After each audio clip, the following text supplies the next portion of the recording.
que les agradecemos en primer lugar ser parte del torneo de debate, de este segundo torneo nacional de debate de la ANEP, que en esta oportunidad, como ustedes saben, va a tener dos instancias. Una primera instancia que es virtual, que va a ser el 10 de septiembre, que, como ya les habíamos comunicado, por cuestiones que tienen que ver con las fechas, decidimos ponerla ese día también, porque era más cómodo para todos los docentes.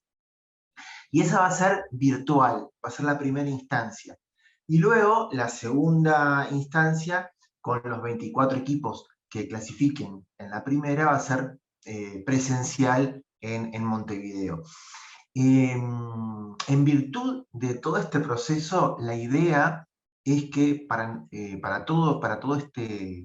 en todo este proceso pueda operar como una instancia educativa. Por lo tanto, nos parece fundamental tener instancias de capacitación para los docentes y para los estudiantes también, porque ya sea que se conecten por aquí o a través de los docentes, que estos conocimientos puedan también ser parte del torneo nos parece muy importante, porque en definitiva la instancia del torneo en sí misma son un día en septiembre y 2 días en octubre, pero lo más importante es todo este proceso. El año pasado hicimos un primer ciclo de capacitaciones sobre argumentación y debate, que también tuvo carácter internacional, con expositores de Perú, de México y de Uruguay. Y este año vamos a realizar un segundo ciclo internacional de capacitación sobre argumentación y debate, con expositores de Perú, de España, de Colombia y de Uruguay. Todos el registro de todas las instancias del año pasado, ustedes la tienen en el canal de la ANEP, al que nosotros les comunicamos el link, y también todas estas instancias van a ser grabadas, así que también las van a tener disponibles, no en vivo, pero posteriormente las van a tener disponibles en el canal de YouTube de la ANEP. Antes de darle la palabra y de presentar al expositor de hoy, simplemente decirles que este ciclo también, si bien es de asistencia voluntaria, pero de las 5 capacitaciones, para aquellas personas que asistan a 3 de los eventos,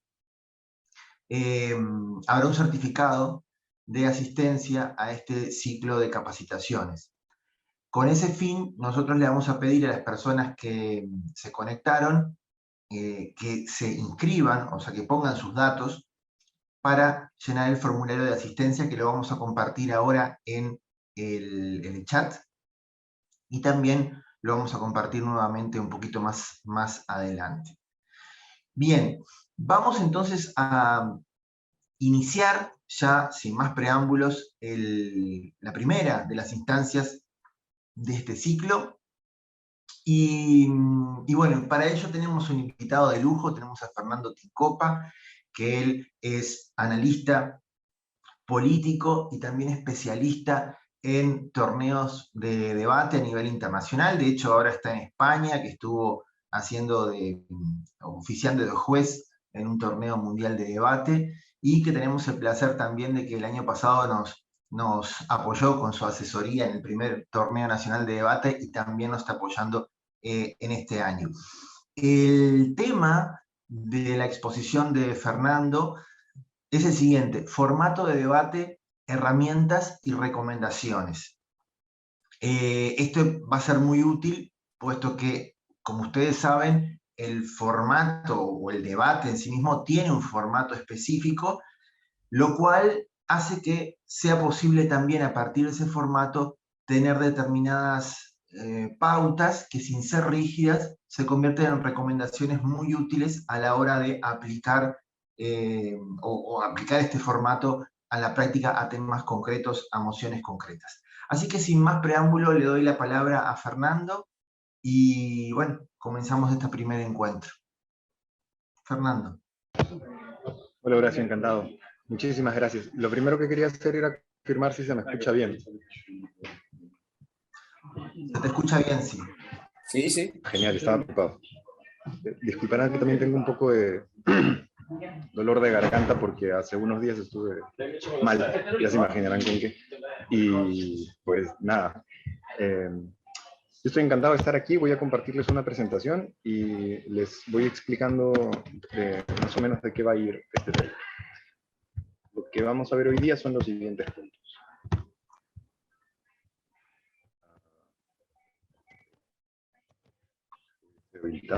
Sí.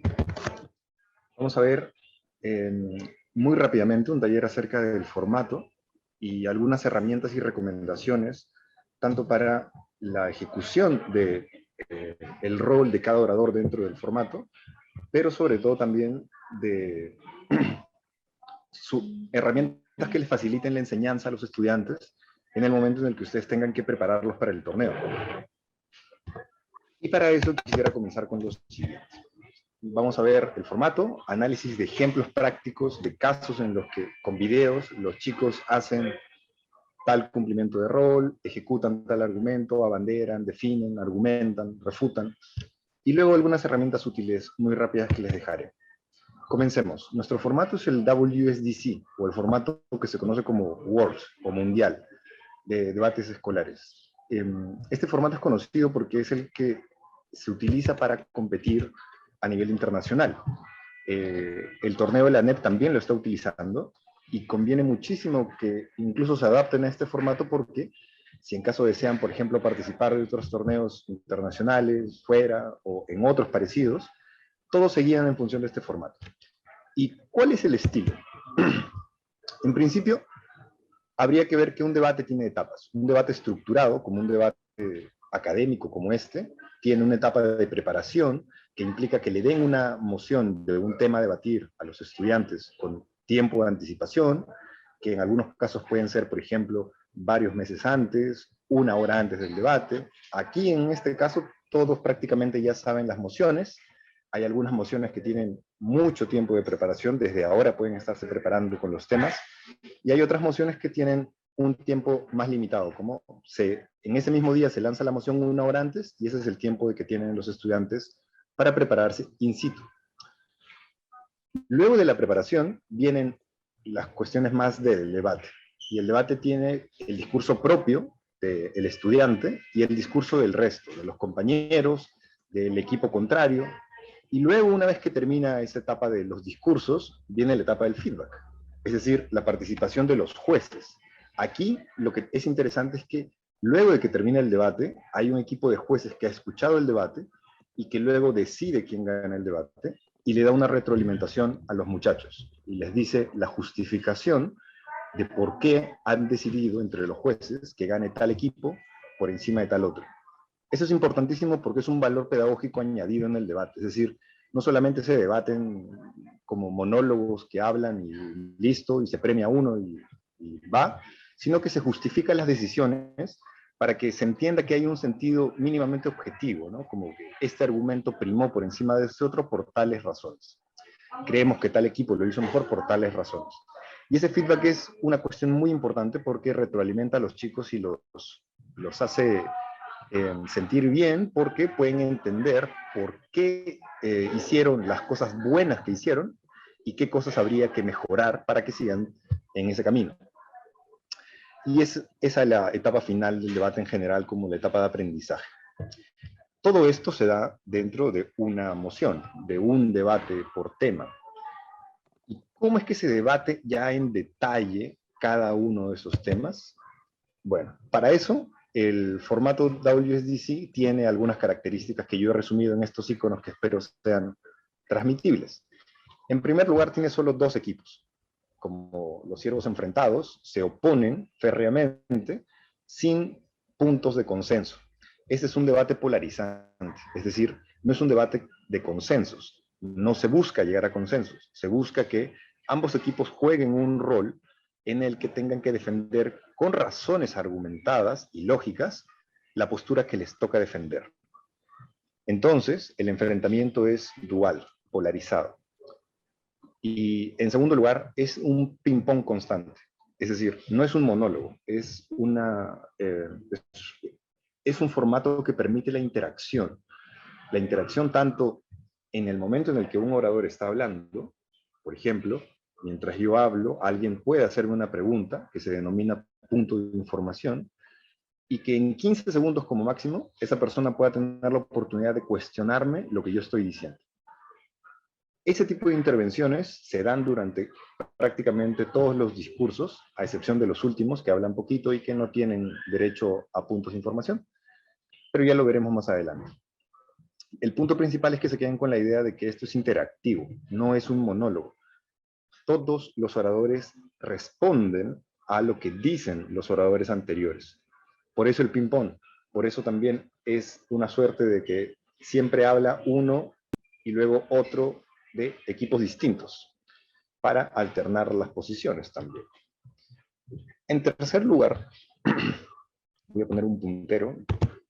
En tercer lugar, otra característica de este formato es que es un formato estructurado, ya lo había dicho, pero tiene que ver con que en estos formatos te piden que cumplas una estructura para que tenga sentido el debate, que cada orador tenga un rol, el primero, el segundo y el tercero orador sepan qué cosas tienen que hacer, y dentro de cada discurso también existe una estructura para señalar, por ejemplo, la introducción con las definiciones, los argumentos, las refutaciones, y todo eso de manera explícita. Por eso es que es Perdón, importante. Fernando, que interrumpa.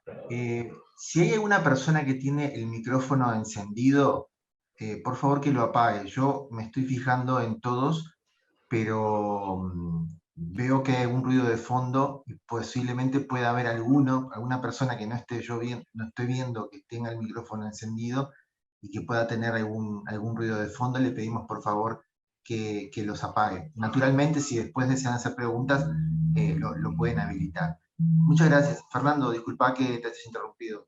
No, no hay problema, perfecto.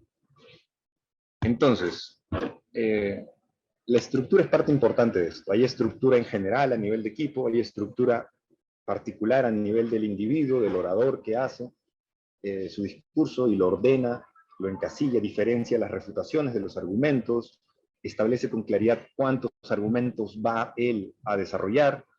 Todo esto implica que sea bien esquematizado todo el formato. ¿Para qué?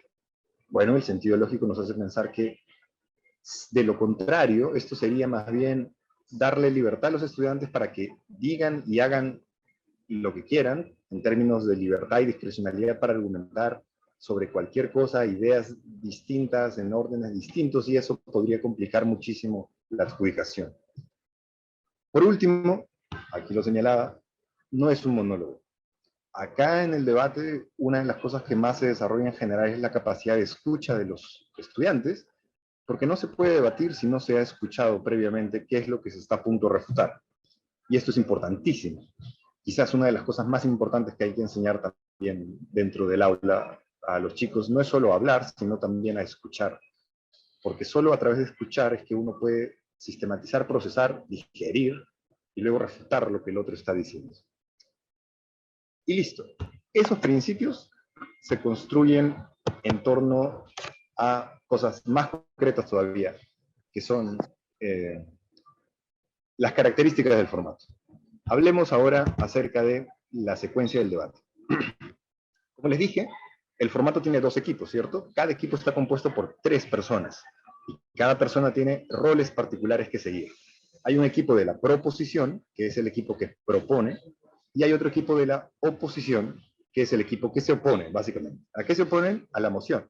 Por ejemplo, están discutiendo acerca de, esta casa considera que se debería establecer la pena de muerte. Ok, proposición propondrá la pena de muerte. Y oposición se opondrá a la propuesta de la pena de muerte. En los términos en los que proposición lo definió.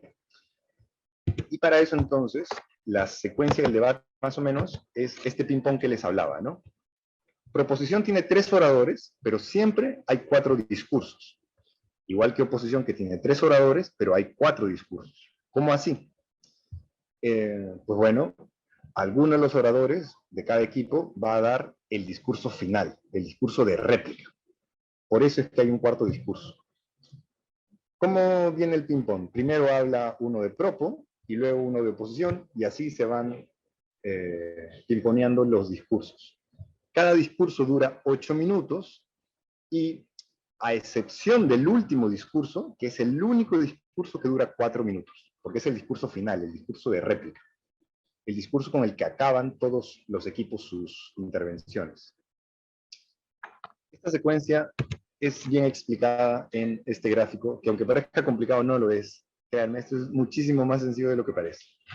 Veamos, la línea anaranjada señala a los primeros oradores de cada equipo. Si estas son las mesas de cada uno de los equipos, la línea anaranjada señala al primer orador de oposición, que va a hablar 8 minutos, y luego el de oposición también hablará 8 minutos. Y así lo mismo con la línea azul y la línea verde, que son básicamente los 3 primeros oradores. El último discurso, que es el discurso de réplica, es un discurso que dura la mitad, 4 minutos, y que puede ser dado por alguno, ya sea el primer o el segundo orador. ¿Por qué? Porque no puede ser dado por cualquiera. Bueno, si fuese dado por el tercer orador, sería raro que inmediatamente sale el tercero, esa misma persona luego vuelva a dar el cuarto.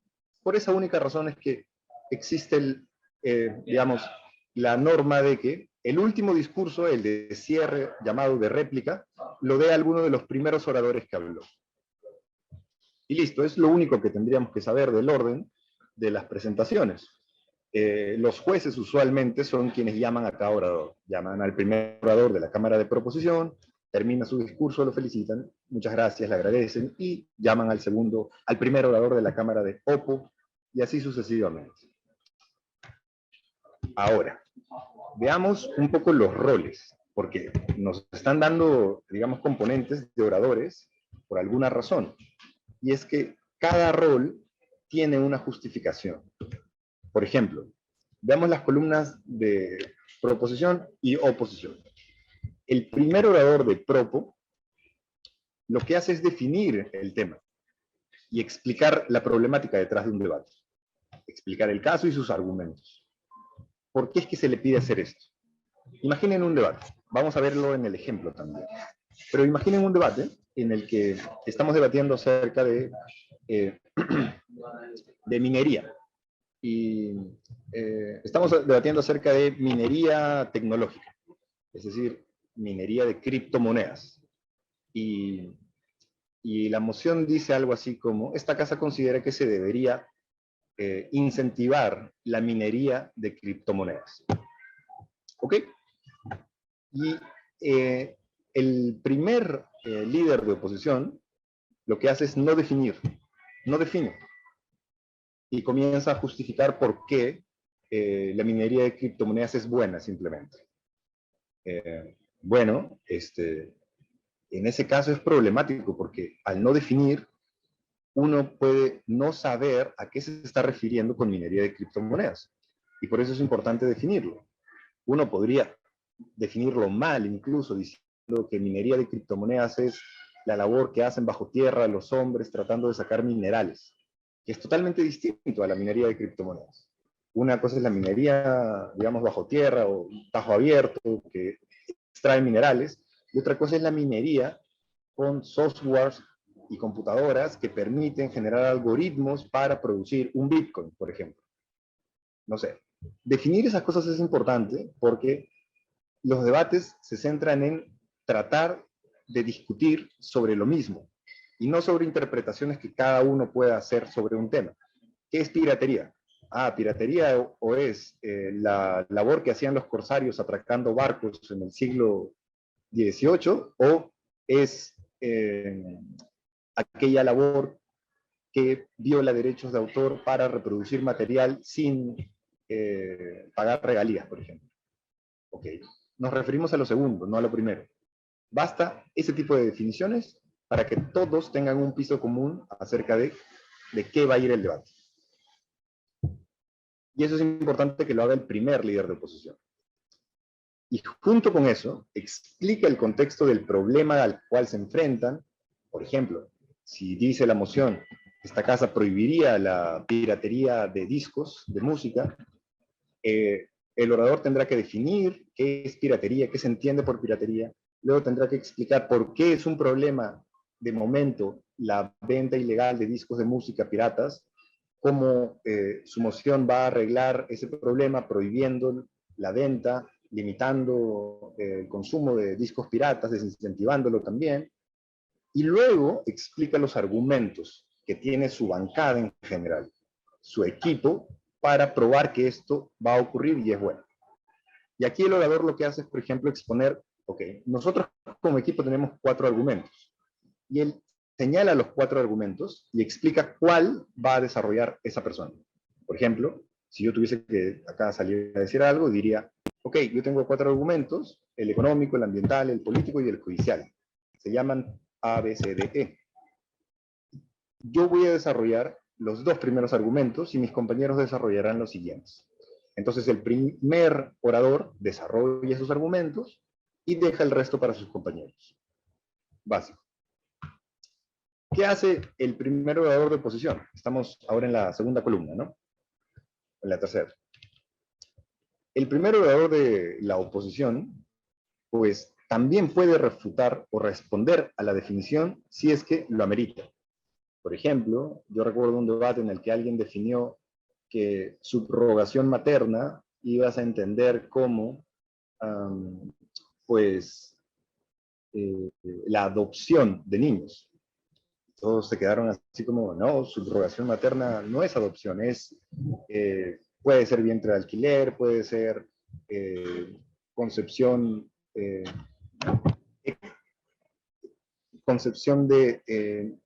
hijos biológicos en vientres maternos distintos a la madre biológica, puede ser una concepción solidaria de un familiar que concibe el hijo de otra persona, pero subrogación no es adopción. Entonces, cuando haya una mala definición, solo en esos casos, el líder de oposición puede criticarla y volver a establecer una buena definición que permita el debate para todos. No suele suceder, yo les soy sincero, la mayoría de debates preparados en los que los chicos se preparan tienen buenas definiciones, pero no está de más tener esa salvaguarda como derecho del líder de oposición en caso pueda suceder algo como eso. A partir de este caso, todos los oradores tienen la labor tanto de refutar como de argumentar, que es importantísimo en un debate. Por eso cada orador, si ven aquí, a partir de ahora responde a lo que dijeron los del otro equipo, refutando los argumentos desarrollados, y luego introduce sus propios argumentos y desarrolla sus argumentos. Es decir, todos los oradores a partir de este orador refutan y argumentan, que son las 2 características más básicas e importantes que tiene un discurso. La refutación, que es comprometerse a criticar lo que se dijo, y la argumentación, que implica comprometerse a desarrollar mis propias ideas. ¿Por qué no lo hace el primero de proposición? Bueno, porque todavía es el primero que ha salido a hablar y no hay otro que haya que criticar, pero podría anticiparse, anticipando algunas refutaciones. Esto ya depende de la estrategia. Ahora, los segundos discursos. Los segundos discursos hacen exactamente lo mismo. Refutan los argumentos del anterior orador, reiteran, pueden reconstruir, ayudar a reforzar el argumento de su compañero, pero tienen que desarrollar sus propios argumentos. Recuerdan que si arriba mi compañero dijo que iba a desarrollar 2 argumentos y el equipo tenía 4, aquí yo puedo desarrollar los 2 siguientes. Y así se va avanzando en ideas. El debate siempre va avanzando, escalando hacia arriba. No es un ciclo, no se queda hablando siempre de lo mismo. Uno avanza. A medida que sale una idea, luego sale su refutación y luego viene una contrarrefutación. Y algo así como que se van zanjando las ideas y los puntos más importantes de choque van quedando zanjados en el debate. De aquí es también una especie de espejo de roles, porque los segundos oradores hacen básicamente esto, tanto el segundo de proposición como el segundo de oposición. Refutan y argumentan. Los terceros discursos. En los terceros discursos ocurre algo. Los terceros discursos lo que hacen es refutar lo anterior que se dijo del equipo contrario, reiteran y defienden el caso de su equipo completamente, lo reconstruyen, lo refuerzan y proporcionan un resumen de todo lo que se ha dicho hasta el momento. Más no, y están imposibilitados y no pueden hacerlo, que es incluir nuevos argumentos. No se puede incluir nuevos argumentos. Se puede hablar de los argumentos que ya se trajeron, pero no se puede incluir nuevos. También tiene una razón de ser y un sentido común. ¿Por qué se impide a los terceros oradores traer nuevos argumentos? Porque para ese momento del debate ya todo está zanjado y es como muy tarde. Si se traen nuevos argumentos en los terceros discursos, estamos ya casi finalizando el debate. Sería un poco injusto. Entonces, por esa razón, se prohíbe traer nuevos argumentos y lo que se obliga a hacer es que se refuerzan los argumentos anteriores, se reiteren, se refuerzan, se reconstruyen los argumentos previos y se siga refutando. Acerca del resumen que debería proporcionar el tercer discurso, es un resumen en términos de lo que ha acontecido en el debate. Un resumen de aquellas cosas que han sido, digamos, las más conflictivas, que pueden ser, hemos nosotros traído 4 argumentos y de los 4 argumentos hemos demostrado estas razones. Ok, explican más o menos lo que han hecho hasta ese momento. Pero es una parte del discurso, es muy pequeño. Lo hacen en 1 minuto y se puede dar por sentado. Y hasta ahí han terminado de hablar los 3 oradores y comenzaría a hablar el discurso de réplica, que es ya el cierre, que dura 4 minutos y que es dado por uno de los primeros oradores. ¿Y por qué este formato considera una réplica al final? Lo hace porque la réplica necesita hacer algo. Necesita hacer la comparación. Es decir, necesita explicar por qué comparativamente su equipo ha ganado al otro equipo. Básicamente lo que busca es convencer al juez de que su equipo ganó en función del peso y el valor que tuvo sus argumentos por encima de los otros argumentos. Y coge los argumentos y los compara. Señala, por ejemplo, puntos de choque, que lo vamos a ver también en el ejemplo. Los puntos de choque son cosas en las que se han peleado muchísimo. Por ejemplo, se han estado discutiendo en todo el debate acerca de en qué caso estarían mejor las personas migrantes. Uno en el que se incentive la migración o uno en el que se prohíba la migración, no lo sé. Y ahí el orador que hace el discurso de réplica tendría que decir, este ha sido un punto esencial en el debate, un punto de choque, en el que ambos equipos hemos dado argumentos, pero que mi equipo con tal argumento y explicando tal razón, con tal ejemplo, y a la luz de tal evidencia, ha demostrado que es más importante esta idea por encima de esta otra. Porque la otra idea no supo responder a tal refutación, no dio ejemplos pertinentes, no hizo tal cosa, bla, bla, bla, y compara. Evidentemente siempre tirando más flores para su propio equipo que para el otro equipo. Lo que hay que hacer es criticar comparativamente. Y eso dura 4 minutos. Y es básicamente el trabajo de persuadir al juez de que cada uno de los puntos de choque que han habido en el debate, de confrontaciones, los ha ganado su equipo por esta justificación. Y listo. Ese es todo el formato que hay que ver. Yo sé que a primera vista puede parecer complicado, pero como vamos a ver ahora, esto es muy simple. Lo vamos a ver con ejemplos.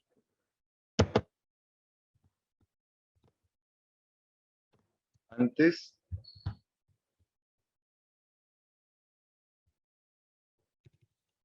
voy a pasar esto. Okay. Les dije que el primer orador hacía definiciones. Veamos ahora cómo es un ejemplo de buena definición.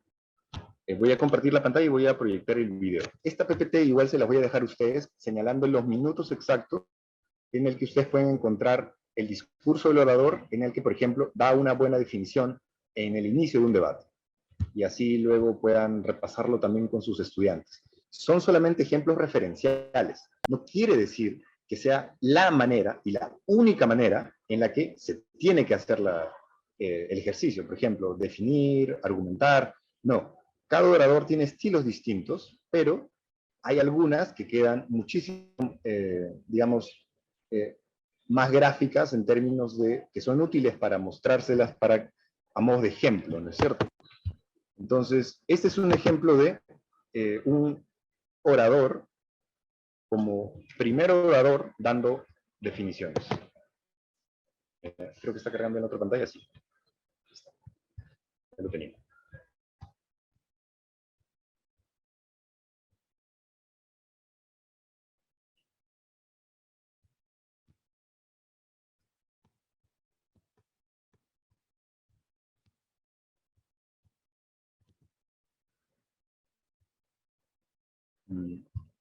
¿Me confirman si pueden ver la pantalla? Todavía no se ve nada, Fernando. Ok. Un minuto.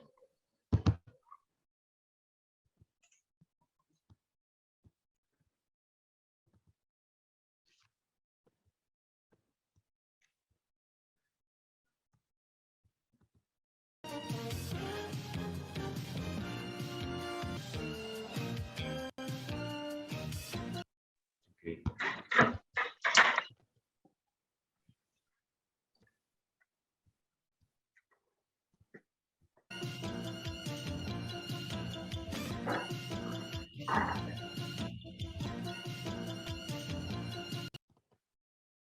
Y que no están relacionadas con el mundo. Los jueces convocados para...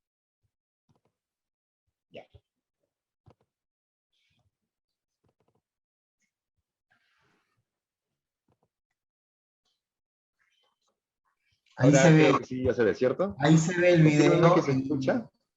Ok. Ahí se ve el video. Antes de empezar este debate, ¿Se escucha, cierto? Sí, se escucha, sí. caracterizaciones muy importantes. Primero, Ok. Bien, entonces, este es el ejemplo de cómo introduce un chico la definición en un debate. La moción está arriba, si la pueden ver. Dice, esta casa lamenta la comercialización de la cultura andina. Para quienes recién ven este formato, es clásico que siempre se haga referencia a la frase esta casa, como básicamente esta bancada, este equipo. La casa se refiere al equipo. Entonces, quien propone dice, esta casa lamenta la comercialización de la cultura andina. Las mociones son así. Esta casa prohíbe la venta de marihuana, no sé, por el Estado. O esta casa implementaría un programa de control sanitario como medida de prevención para el COVID. Cosas así. Así que siempre que vean esta casa, no se hagan muchas complicaciones, simplemente piensen que es la frase usual que se utiliza para introducir la moción a debatir. Ahora bien, escuchemos cómo hace el orador, Daniel Villa, la presentación de las definiciones de este debate. tenemos que entender qué es cultura andina. La cultura andina es el conjunto de ideas, tradiciones y costumbres que tienen las personas andinas, ya sea Argentina, Bolivia, Chile, Colombia, Ecuador y Perú, en esas zonas. Tenemos que entender de que esas son personas desplazadas, personas vulneradas, personas que muchas veces no tienen estos recursos importantes y esenciales para vivir en condiciones humanas. Tenemos que entender también qué es comercialización. Comercialización se define como la acción y efecto de comercializar y poner a la venta un producto. Ok, la tercera caracterización que tenemos que hacer es que si bien lamentamos la comercialización, no lamentamos como tal la difusión de la cultura. Lamentamos la monetización que se puede generar por esta difusión de la cultura que se genera mediante esta comercialización y todos los impactos que se atrae. Y vamos a explicar por qué se da esto. Tenemos que entender que esas comunidades no están aisladas al 100%. Ok, hasta ahí. Ahora él ha comenzado a argumentar, pero lo que hizo previamente es básicamente exponer su caso con las definiciones que les mencionaba. Definió qué cosa era cultura andina, luego definió qué cosa era comercialización, y luego explicó cuál iba a ser su caso. Ellos se iban a lamentar de la comercialización, pero no de la difusión de la cultura andina. Y diferenció ahí algo y comenzó a argumentar por qué. Eso es, digamos, un ejemplo de cómo hacerlo. Aquí no estamos discutiendo mucho si es que está bien o está mal, no estamos hablando del contenido. Los oradores pueden tener muchos errores también. Esto simplemente sirve como un ejemplo para que ustedes vean más o menos cómo es que se da un debate. Un orador que quiere definir algo, pues explica Comercialización es el acto de transar bienes y servicios, qué sé yo, no lo sé. Y dice una explicación así para que partan de una base mínima. Este es un ejemplo de un debate en el que ya hemos visto una definición. Ahora nos toca ver, si alguien tiene alguna pregunta, también este es el momento como para ir haciéndola, porque yo voy avanzando cada uno de los ejemplos, y ahora, por ejemplo, nos toca ver framing. Yo tenía una consulta. Sí, ¿Pueden dígame. utilizar apuntes los chiquitines entonces, los estudiantes? Ah, por supuesto. En este formato uno puede utilizar apuntes, puede utilizar notas, puede utilizar... Su preparación implica que puedan escribir. Lo correcto sería escribir las notas. Lo incorrecto sería escribir todo el discurso. ¿Por qué? Porque, como va a ser evidente y lo vamos a ver ahora, este formato también considera que el estilo de los oradores es importante, y leer completamente un discurso no es un buen estilo, y por otro lado no permite un buen debate, porque es básicamente hacer este monólogo que les decía, ¿no es cierto? Así que las notas están totalmente permitidas. Un orador tiene que ir con su papel, cuaderno, lapicero a la mano para anotar las ideas del otro, para anotar las suyas, para tener las notas de su argumento. Así que sí, eso es completamente normal. Lo que no pueden hacer es utilizar medios electrónicos. En el debate no pueden estar googleando, por ejemplo. Eso sí está prohibido. Solamente, incluso podrían llevar libros o almanaques mundiales, pero nada más. Ningún medio electrónico. Por eso es que uno lo que busca es que los chicos tengan las herramientas o traten de buscar las herramientas en ellos mismos antes que en Internet. Pero sí. Una cosa, Fernando, por las dudas que ellos pueden tener materiales, pero lo que no pueden hacer es ir a leer un discurso. Eso no. O sea, pueden ir anotando, o por ejemplo, si quieren hacer una cita y la tienen allí y la quieren leer, sí.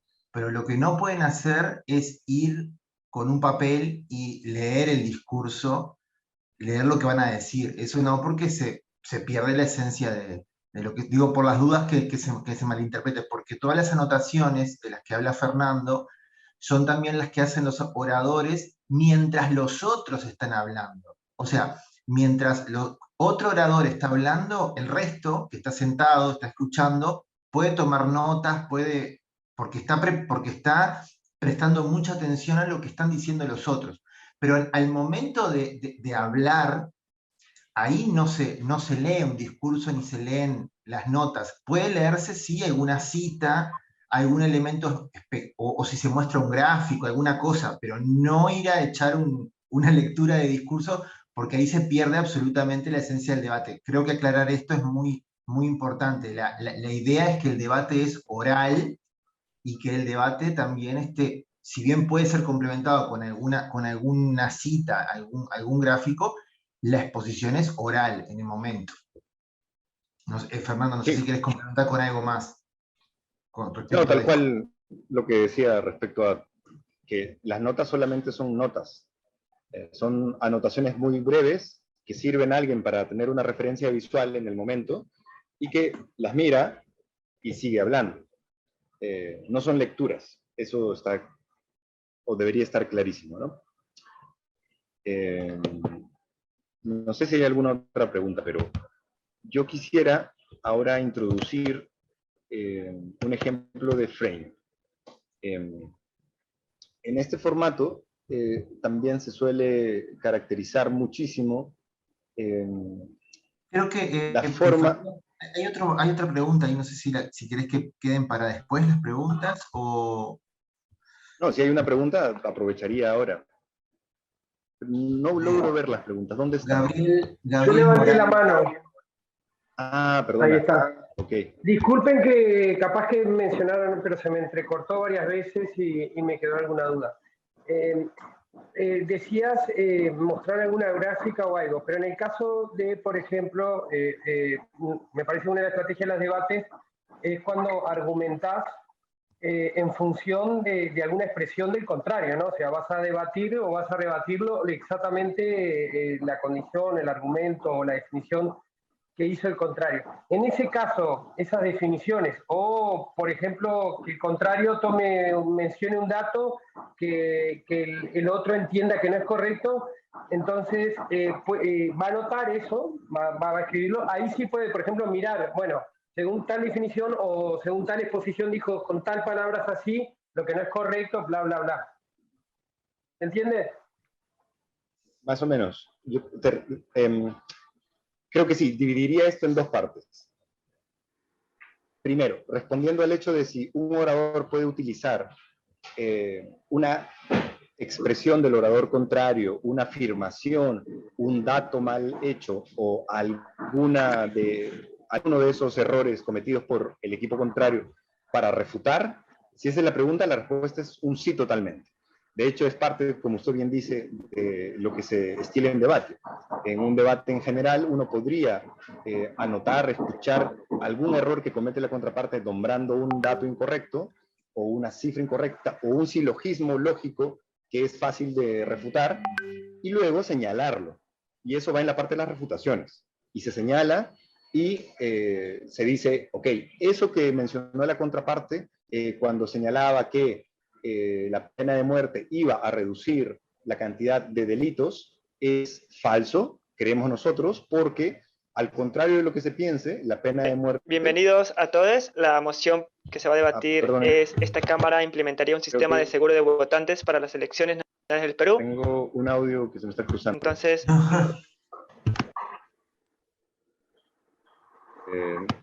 Lo siento.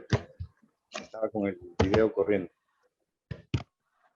Bueno, pero decía entonces, sí, es cierto, uno puede utilizar las expresiones del otro para refutar puntualmente aquello a lo que se estaban refiriendo, hicieron mal, cometieron un error al dar el dato, etc.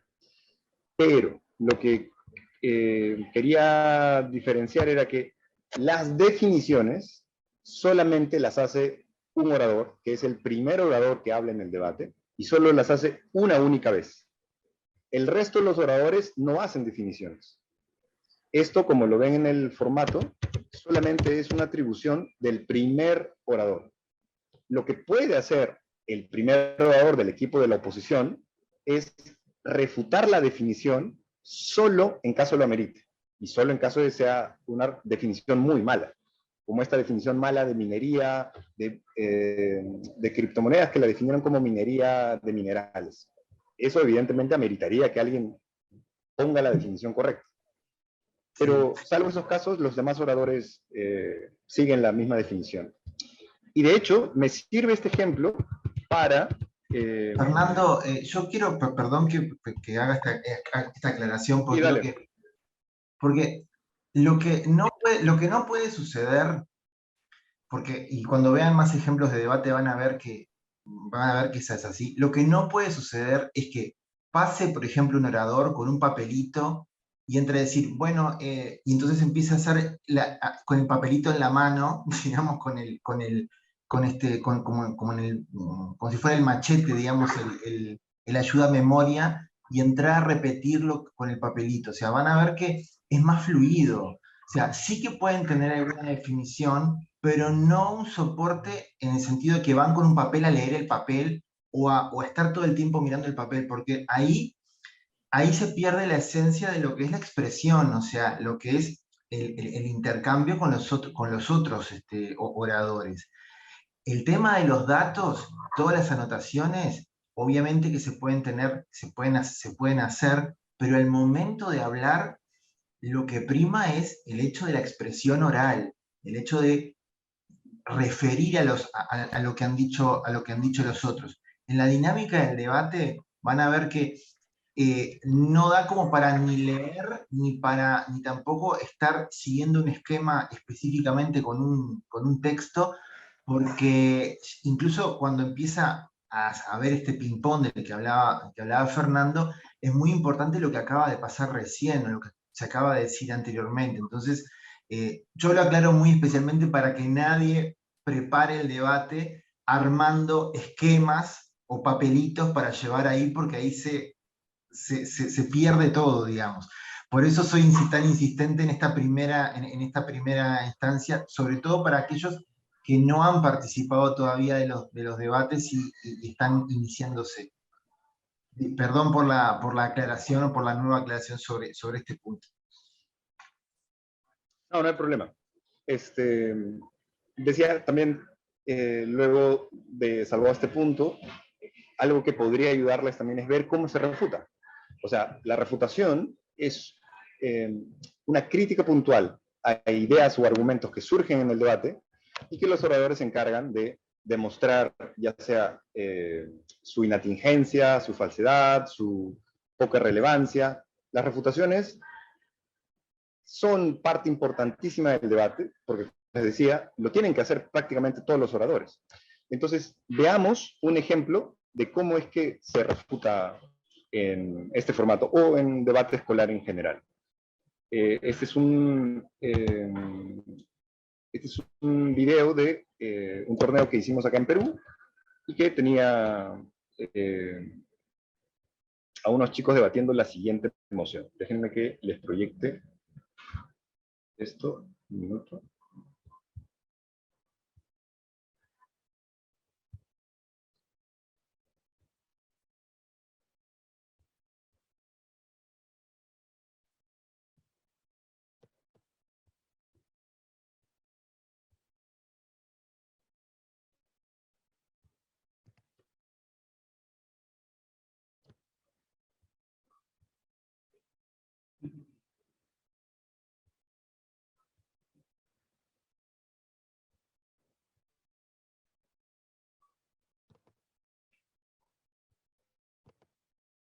Ok.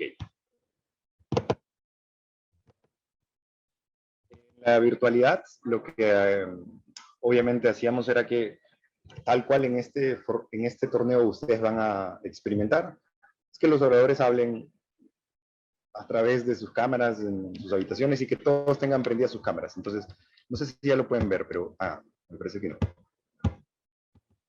Este es el debate. Y lo que vamos a escuchar a continuación es a una oradora refutando a los miembros del otro equipo. Escuchemos, por ejemplo, cómo lo hace. Voy a compartir sonido, que está olvidando, y ya está.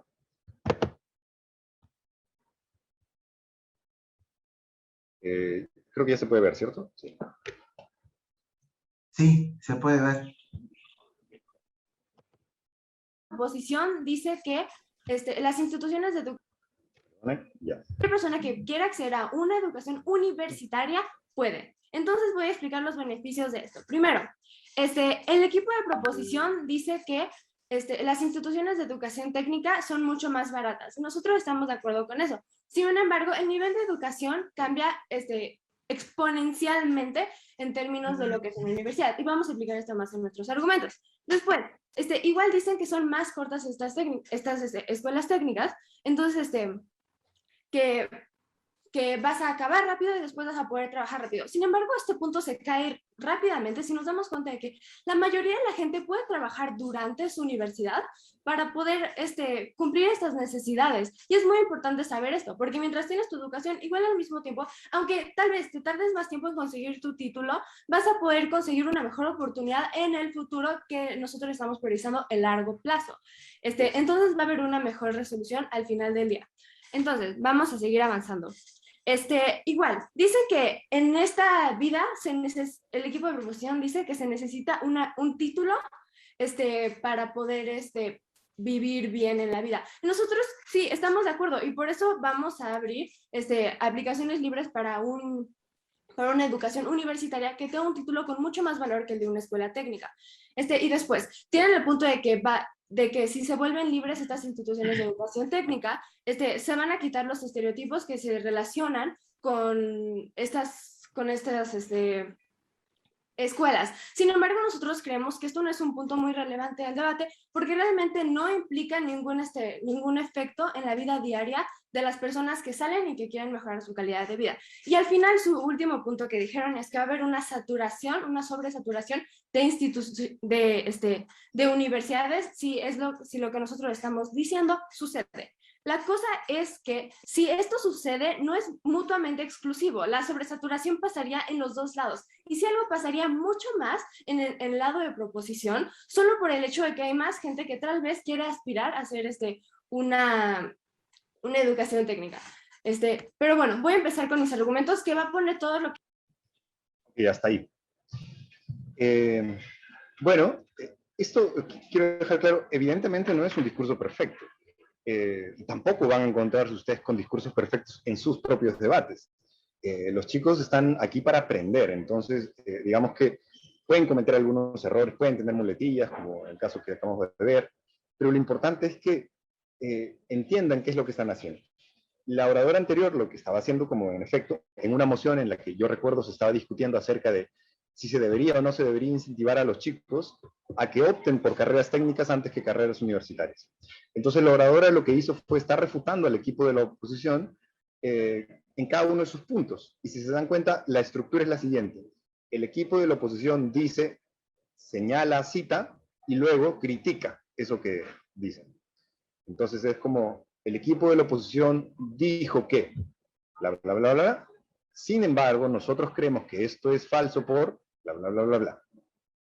Más o menos esa es la estructura y la dinámica en un debate usual en la que ya han salido a hablar oradores y alguien sale a hacer la refutación de sus ideas. Y si se dan cuenta, se diferencia muy bien cuál es el momento de la refutación y cuál es el momento de la argumentación. Lo que primero se hace usualmente es refutar. Yo salgo y digo, voy a comenzar mi discurso refutando 4 puntos de la cámara contraria. El equipo de la oposición nos ha dicho este punto, bla, bla, bla, bla, bla. Este punto es falso por tal razón. Sin embargo, estamos en desacuerdo por tal razón. Y una vez que termino de refutar, ahí recién digo, bueno, y ahora voy a comenzar con mis argumentos. Y los argumentos se exponen detalladamente y dicen, bueno, mi primer argumento se titula el costo de hacer esto de manera más eficiente. Y explico de qué va, y luego termino y explico el segundo argumento. Y digo, mi segundo argumento se titula, etcétera, etcétera. Esto es algo que es una estrategia muy útil, porque como les decía, este es un formato estructurado. Entonces, todo tiene que ser como si estuvieses construyendo un speech escrito en tu cabeza, pero no en el papel. Es decir, tu cabeza te obliga a estar ordenando cada punto, enumerando, señalando los argumentos, señalando las refutaciones, poniéndole punto final a una idea para comenzar otra. Eso es importante. Y es algo de lo que la chica estaba haciendo acá al momento de refutar al otro equipo. Ahora, vamos a el abanderamiento y la estructura. Justo esto que les decía. A ver. Ok, en el 1025. ¿Qué es un abanderamiento? La estructura ya más o menos todos la sabemos cuando uno intuye que para tener estructura hay que saber diferenciar la argumentación de la refutación, hay que establecer con claridad cuáles son los argumentos, y esa forma de señalar el argumento se llama abanderamiento. Algo así como abanderar el argumento es ponerle un nombre y decirlo. Y en este formato también se suele utilizar muchísimo ese tipo de estrategias, ya sea de parte de todos los oradores prácticamente. Entonces, aquí tenemos un ejemplo en el que un orador hace eso. Permítanme.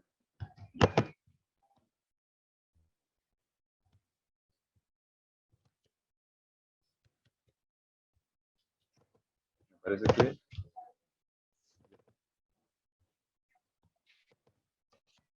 Vamos a ver un ejemplo de cómo es un orden estructurado, señalando argumentos de un orador promedio en este formato. Escuchemos. porque no hay video. Así que... Me gusta la palabra, pero me parece que es una persona terrible. No sé, conservador si quieres. Perdonen. Creo que está...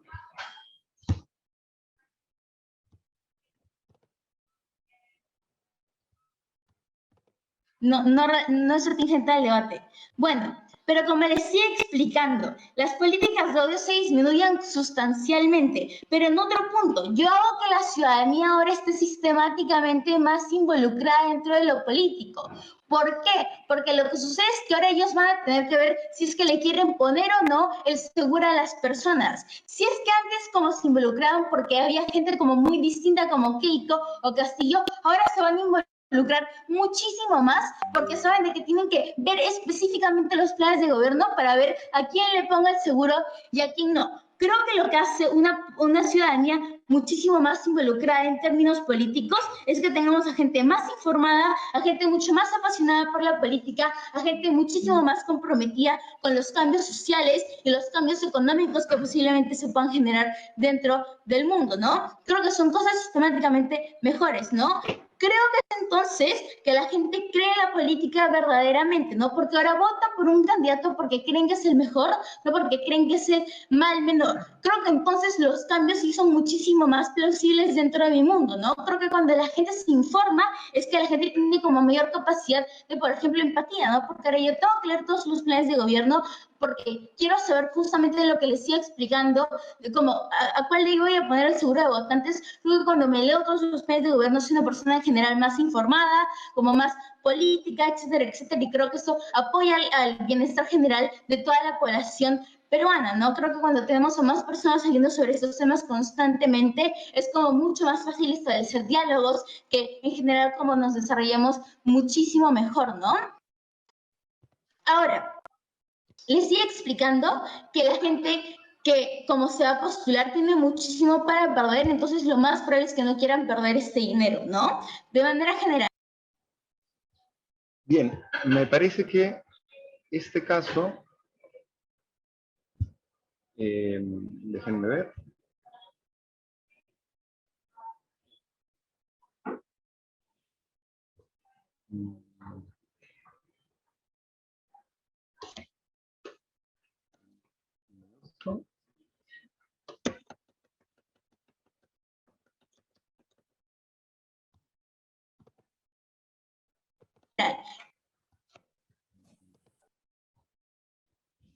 No, era este. Sí, lo siento. También había recopilado algunas cosas que eran tipo errores que evitar. Así que lo anterior era un ejemplo de eso. Pero veamos cómo es que se pueden introducir los argumentos y explicaciones con una estructura detrás. En el discurso anterior los estudiantes estaban en el líder de la proposición, poniendo las definiciones y ahora comenzando con los argumentos.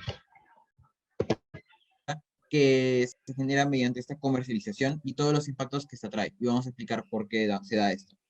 Tenemos que entender que esas comunidades no están aisladas al 100%, no son como una especie de islas y que no están relacionadas con el mundo, sino que están relacionadas con ciudades y con el mundo como tal. Ok, entonces voy a dar inicio con el primer argumento. Tenemos que entender que la cultura es parte de la identidad de las personas. La cultura es importante porque es parte de lo que son estas personas y se ha ido formando a lo largo del tiempo. No se ha formado en cuestión de 5, 2, 3 años, sino muchos años, siglos, en los cuales se ha ido formando poco a poco y es un bien común de todas estas personas porque lo han ido heredando de a pocos por sus ancestros. Tenemos que entender de que esto es parte de mi identidad, es parte de lo que yo soy y me representa y me hace sentir incluido dentro de mi sociedad porque es cierto de que es parte de mi identidad y porque es parte de lo que soy como persona y por tanto es un derecho universal porque es parte de lo que yo soy. Ok. Tenemos que entender también de que las empresas tienen un incentivo principal. ¿Cuál es el incentivo principal de las empresas? Es obtener ganancias. Tenemos que entender de que las empresas siempre van a buscar obtener lucro de estas inversiones, siempre van a buscar priorizar las ganancias y muchas veces esto no tiene en cuenta el bienestar de las comunidades en sus planes. no van a ser una, dos o tres empresas, sino que van a ser un gran número de empresas que pueden ser grandes, pequeñas, pero que siempre van a buscar obtener estas ganancias. Ok, voy a dar inicio entonces con los impactos, que van a ser 5 impactos de por qué esto no debería darse. Tenemos que entender primero un impacto de trivialización. Tenemos que entender que en el momento en el que tú alteras la cultura, trivializas el valor. ¿A qué me refiero con este punto? Tenemos que entender de que en el momento en el que tú cambias la cultura, demuestras que eso puede ser cambiado, que es algo que puede ser modificado simplemente. Le estás demostrando a la población de que es algo accesorio y poco importante. ¿Qué genera esto? Esto genera que se vea este producto como algo, un producto comercial, como un producto que no es cultural. Entonces, a más se venda este producto, se vuelve una costumbre usarlo.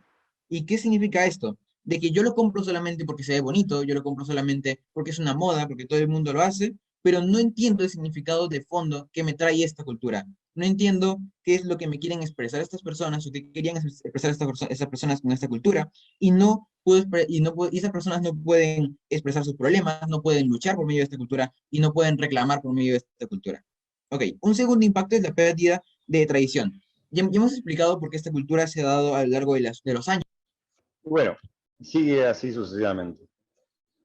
Es usual que los oradores estructuren su discurso, ya sea en términos de argumentos, de impactos, de puntos de choque también, porque es una manera sencilla de hacer seguimiento, ¿no es cierto? Él dijo, voy a comenzar con mi primer argumento, y comenzó hablando acerca de la identidad cultural, el valor de la identidad cultural. Luego dijo que iba a traer 5 impactos, que también, digamos, era una forma en la que él se refería a los argumentos que apoyaban su postura, y comenzó desarrollando el primero, luego pasó al segundo, y así sucesivamente. De la manera que quieran, la estructura y el abanderamiento es importantísimo para los oradores. Es decir, ellos necesitan tener algo que haga que su discurso esté enmarcado, o sea, en puntos ordenados. Un argumento comienza con las premisas y termina en la conclusión, para comenzar luego el segundo argumento de la misma manera, dar algunos impactos, establecer puntos de choque en el caso de los terceros discursos, y así sucesivamente. He hablado mucho de puntos de choque, y seguramente ustedes seguirán pensando qué es punto de choque. ¿Recuerdan que cuando vimos hace unos minutos que el orador de réplica, que es el último discurso, el que dura la mitad y el que se hace al final, ese orador tiene la labor y la exigencia de hacer puntos de choque? Es decir, de referirse a las cuestiones más problemáticas que se han suscitado durante el debate, en las que se han enfrentado más, por eso se llama puntos de choque, y señalar por qué en esos enfrentamientos su equipo ha ganado. Perdón. Es una muy buena estrategia para los discursos de réplica hacer ese tipo de agrupación de las ideas más confrontadas en puntos de choque y explicarlas. Entonces, para que no quede solo en teoría, acá les quería mostrar cómo es que un orador hace puntos de choque. 1:08.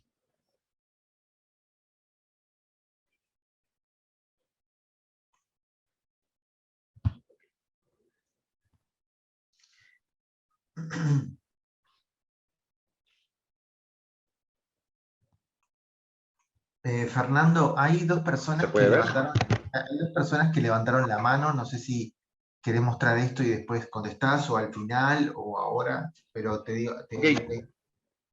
Quizá muestro esto y respondo las preguntas. Perfecto.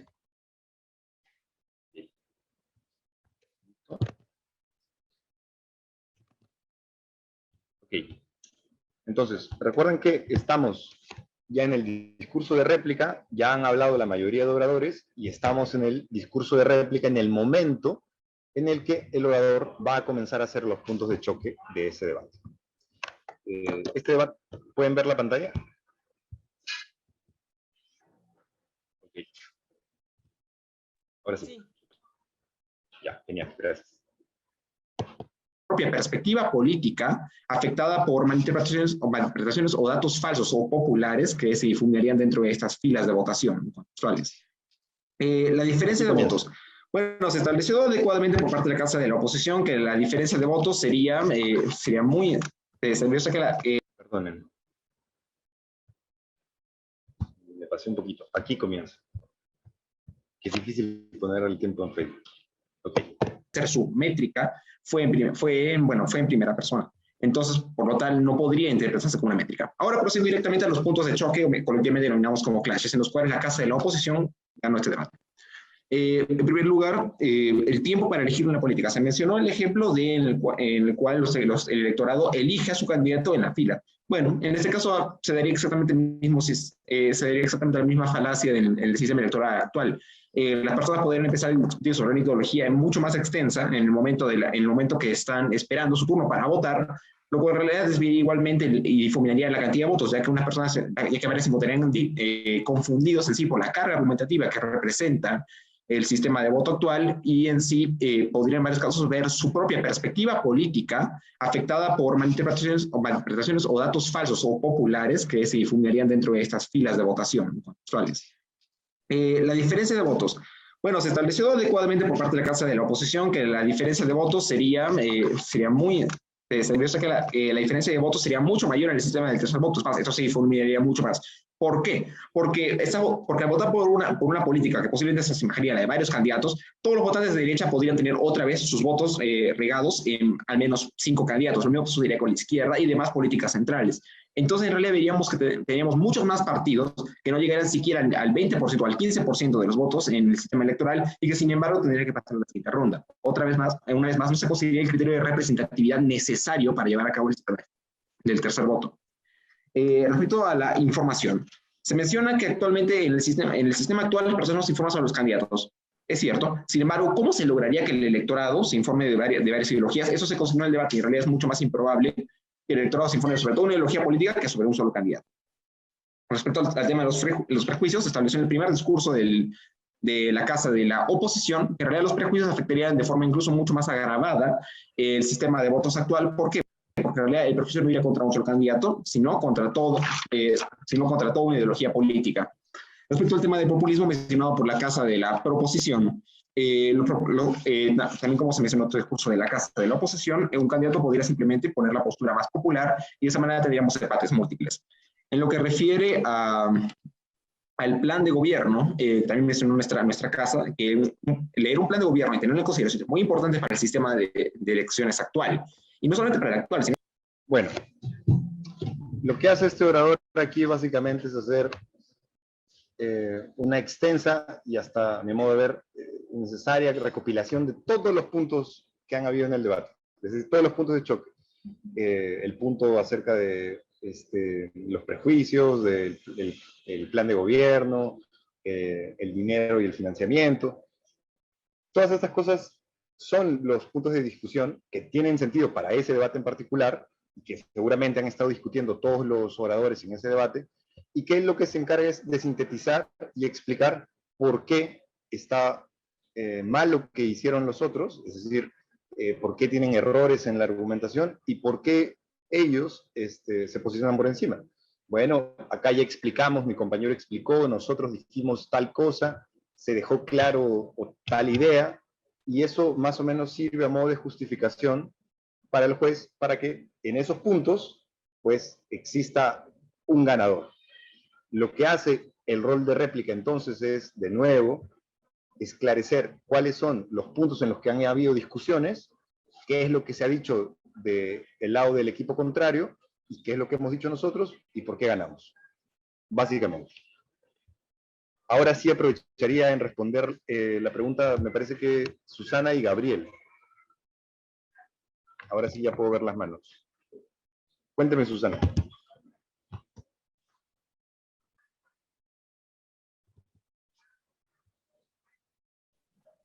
Gabriel estaba primero. Ah, ok, perdón. Sí, Gabriel estaba primero. No, en realidad la mano esa fue de la pregunta que quedó anterior, que me quedó clara. Ok. Ah, perfecto. Entonces a mí lo que no me quedó claro fue lo de abanderamiento.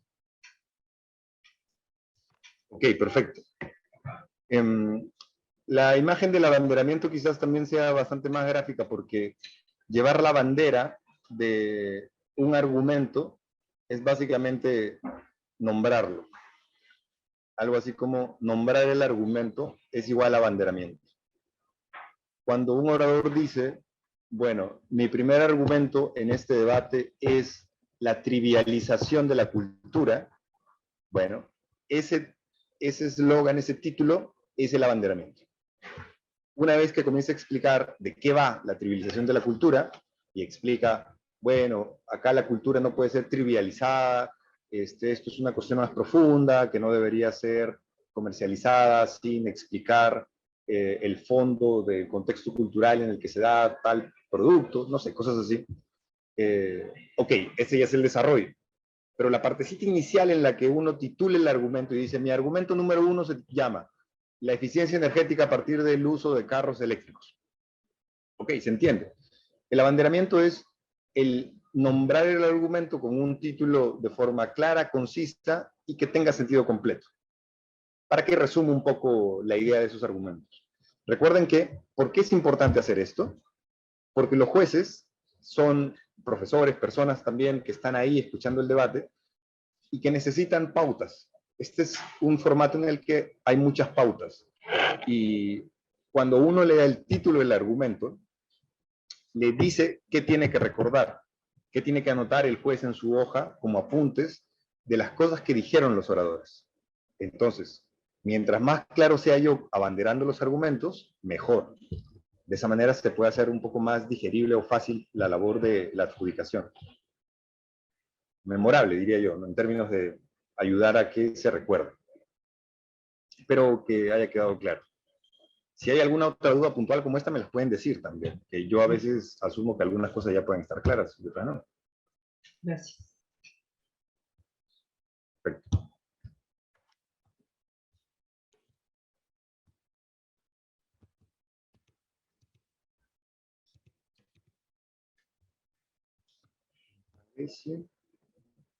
Este era otro video.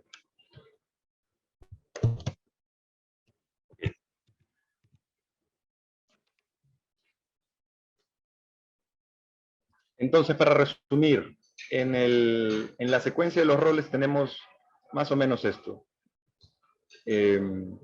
Siempre comenzamos con el líder número 1 de la proposición, luego sigue el líder 1 de la oposición, y así van jugando en ping-pong cada uno de los oradores.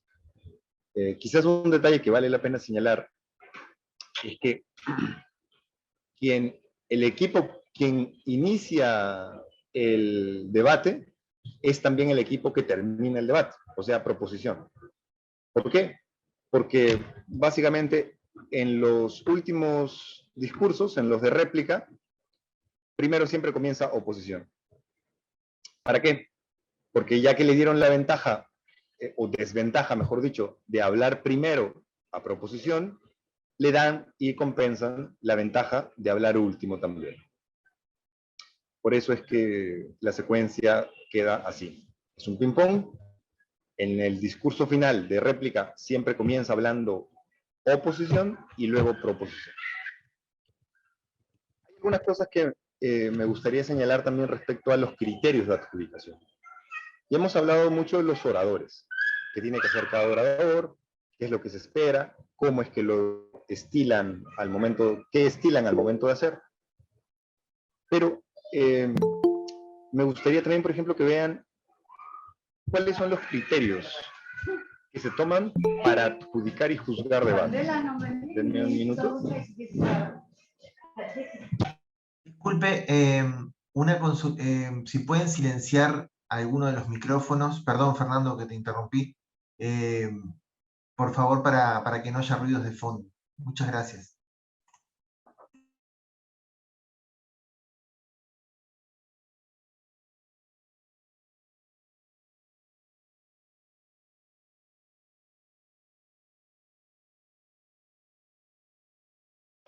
Perdón. Tengo un poco de ruido de fondo aquí, pero decía entonces, habían algunas cosas que me gustaría señalar como criterios de adjudicación. La adjudicación es básicamente juzgar los debates. ¿Cómo se juzgan y qué cosas esperan los jueces de sus estudiantes al momento de juzgarlos? Este formato tiene algunas consideraciones particulares que lo hacen interesante. Por ejemplo, evalúa el discurso en 3 partes: el contenido, el estilo y la estrategia. ¿Cómo evalúa el contenido? ¿Y a qué se refiere con contenido? Esto está aquí, en el primer cuadro. Pues básicamente el contenido es evaluar la calidad, profundidad, conexión del nexo lógico de los argumentos. Básicamente es evaluar los argumentos que se usan en el debate.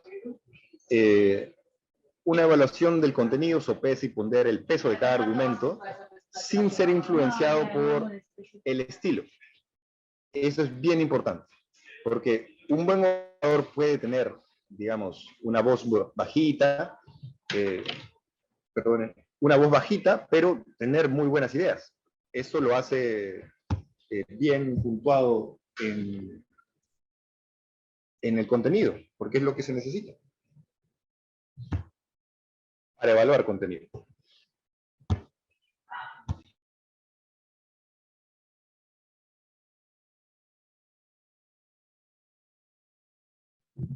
Sorry. ¿Se me escucha bien? Creo que me corté. Sí, se te escucha. O verme, pero no sé si me escuchan. Sí, se te escucha, Fernando. Entonces decía, el contenido incluye también una evaluación tanto de los argumentos como de las refutaciones, porque ambas se supone que son construcciones razonadas sobre evidencia, ejemplificación, analogía, etc. El contenido no es solo el argumento, el contenido es también la refutación. Y algo que hay que señalar es que un argumento no se evalúa bien o muy alto simplemente porque no haya tenido refutación. Los jueces evalúan el argumento en función de la calidad del argumento, de la construcción de los silogismos, de las premisas, de la cantidad de ejemplos que se utilizaron, de las conclusiones a las que llegaron, de la tingencia, etc. Digamos que esta es la parte más dura de la evaluación, la que tiene que ver con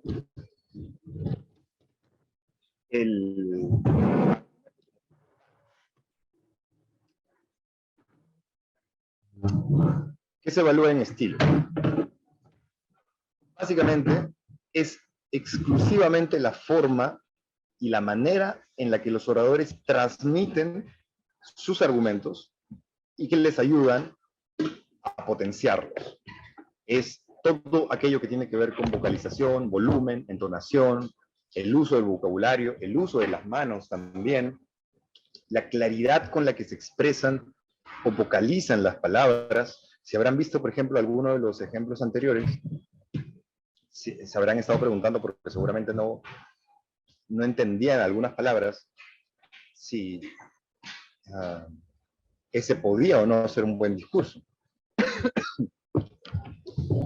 Y evidentemente, a un orador a quien no se le entienda lo que dice o no vocalice bien o hable excesivamente rápido o tenga problemas al momento de, digamos, de persuadir con su voz y dar la entonación correcta a las palabras, y se le hace más difícil entenderle el argumento, se tendrá que reducir, digamos, su puntuación en estilo, o calificar no tan bien como un orador que podría utilizar su estilo, su vocabulario, claridad para potenciar mejor ese argumento que ahora es más clarificado.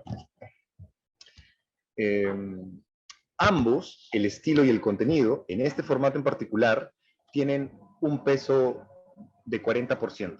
40% el contenido, 40% el estilo. Entre ambos suman 80% en total de todo el puntaje de un discurso, de un orador. ¿Y qué es aquel otro 20% que corresponde a, digamos, el resto? ¿Qué evalúa? Bueno, eso se evalúa en función de la estrategia. ¿Y qué es la estrategia ¿Y qué evalúa la estrategia en un discurso, por ejemplo? Básicamente la estrategia aquí se refiere a que cumplan su rol.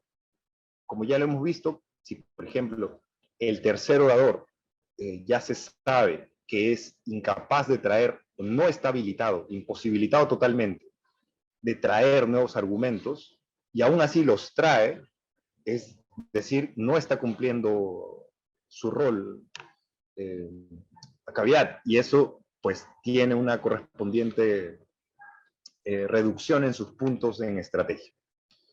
Pero la estrategia no solo es cumplimiento de rol, sino también manejo del tiempo, es decir, que puedan llegar a hablar los 8 minutos, que controlen su tiempo para que no se queden sin cosas que decir o les falte tiempo, que puedan responder los puntos de información y hacer puntos de información. Recordaban que les decía que este debate permitía preguntas. Bueno, las preguntas son los puntos de información. Y que el orador pueda responder los puntos de información que le hacen cuando está dando su discurso y responderlos de la manera correcta, es por ejemplo, un buen indicador de que si lo hace bien, va a tener una buena puntuación en estrategia. Me parece que escucho un micro por ahí.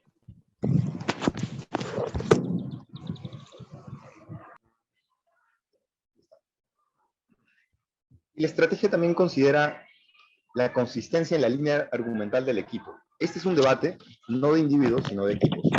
Como es un debate de equipos, se supone que si mi compañero número 1 dijo que íbamos a traer 5 argumentos y solo hemos presentado 2, hay aquí algo que no está funcionando. O si yo traigo un sexto argumento que es totalmente distinto a los argumentos anteriores y puede ser que los contradiga incluso, eso ya es falta de estrategia. La estrategia básicamente lo que hace es medir la capacidad del progreso del caso. ¿Qué tanto van avanzando en estas subidas de los escalones que les digo, ¿no? Porque si, por ejemplo, todos los 3 oradores solamente se pasan los 3 discursos hablando de un solo argumento, que repiten cíclicamente, y no responden a las preguntas que le hacen, no generan refuerzos ni salvaguardas, no traen nuevos ejemplos, no hay nuevos argumentos, evidentemente no hay un progreso del caso y se penaliza en la estrategia. No se penaliza, se califica o evalúa menor en la estrategia. Entonces, tenemos en resumen que este formato en particularmente evalúa contenido y estilo de manera principal. El contenido son los argumentos, el estilo es la forma de presentar esos argumentos. Y la estrategia es la capacidad para progresar en el caso.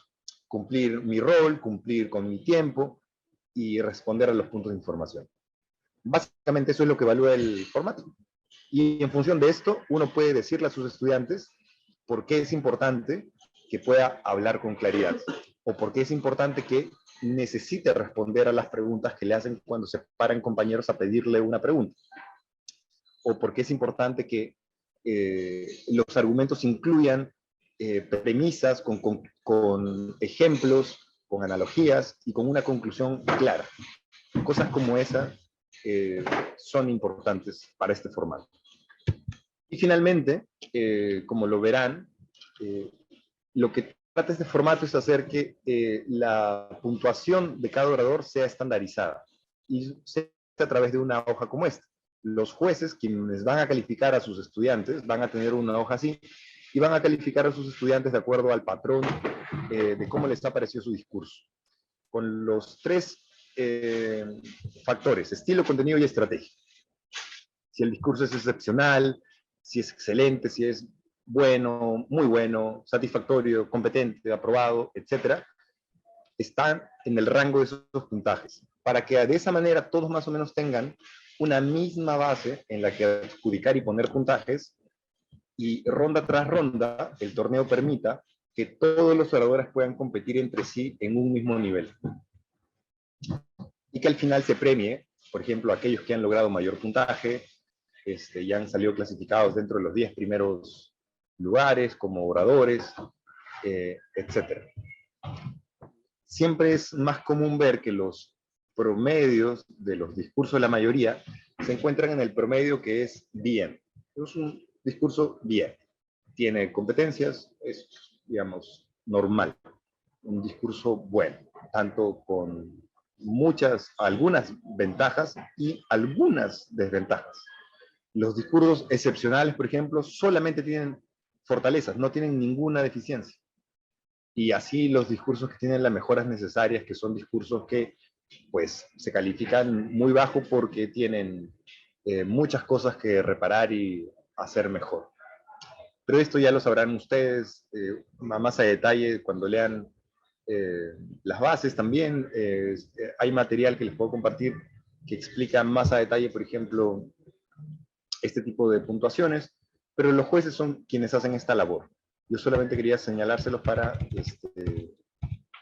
explicarles un poco cómo va el formato.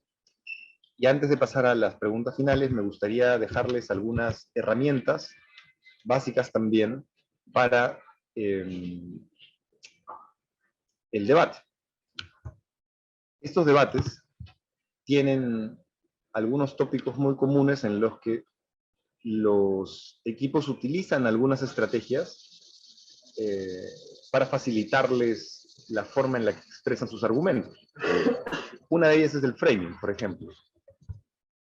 El framing básicamente es el encuadre, la forma en la que presentan un problema, o un tema, o un argumento. Tiene que ver, es usado usualmente para fomentar determinadas interpretaciones en vez de otras. Cuando un equipo está, por ejemplo, lamentándose de una política pública, evidentemente tendría que encuadrar esa política pública en torno a características que la hagan lamentable, a una visión negativa de esa política. No podría estar resaltando cosas positivas, es evidente. Pero el framing también sirve para resaltar algunas características por encima de otras, a un mismo tema. Aquí hay un ejemplo interesante, que me parece ya lo vi en algún otro taller, pero que tenía que ver con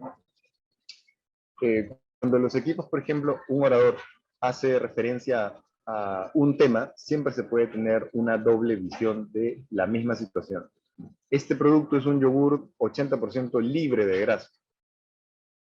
Y más o menos queda claro que el framing aquí es bastante positivo, porque lo que busca resaltar es la cantidad libre de grasa que tiene el yogur. 80% parece alto, está bien. Pero de otro lado, presentar el mismo producto diciendo que es un yogur que contiene 20% de grasa, parece pretender caracterizar esto de manera negativa, diciendo que si te comes este producto, pues básicamente te estás comiendo 20% de grasa.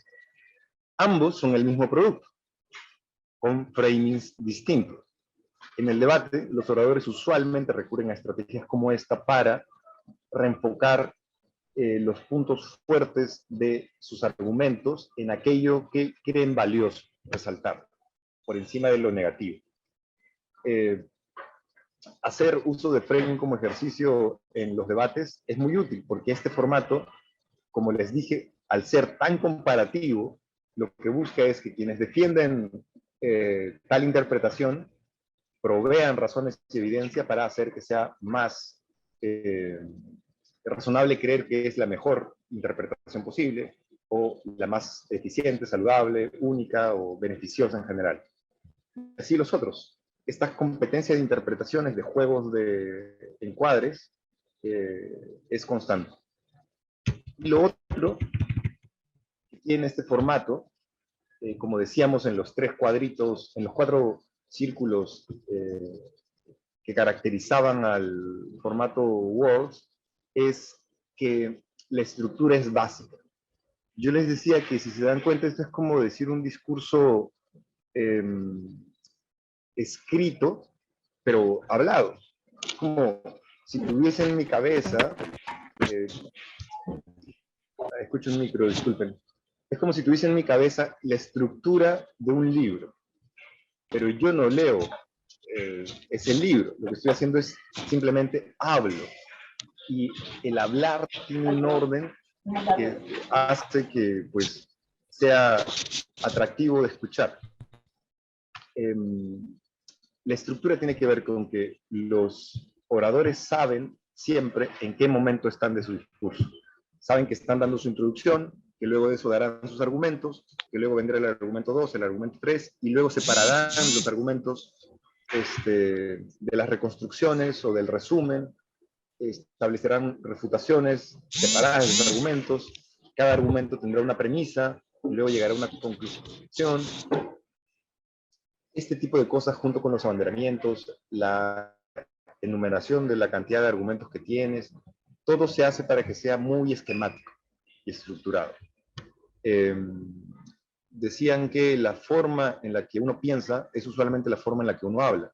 Si se piensa de manera desordenada, se habla de manera desordenada.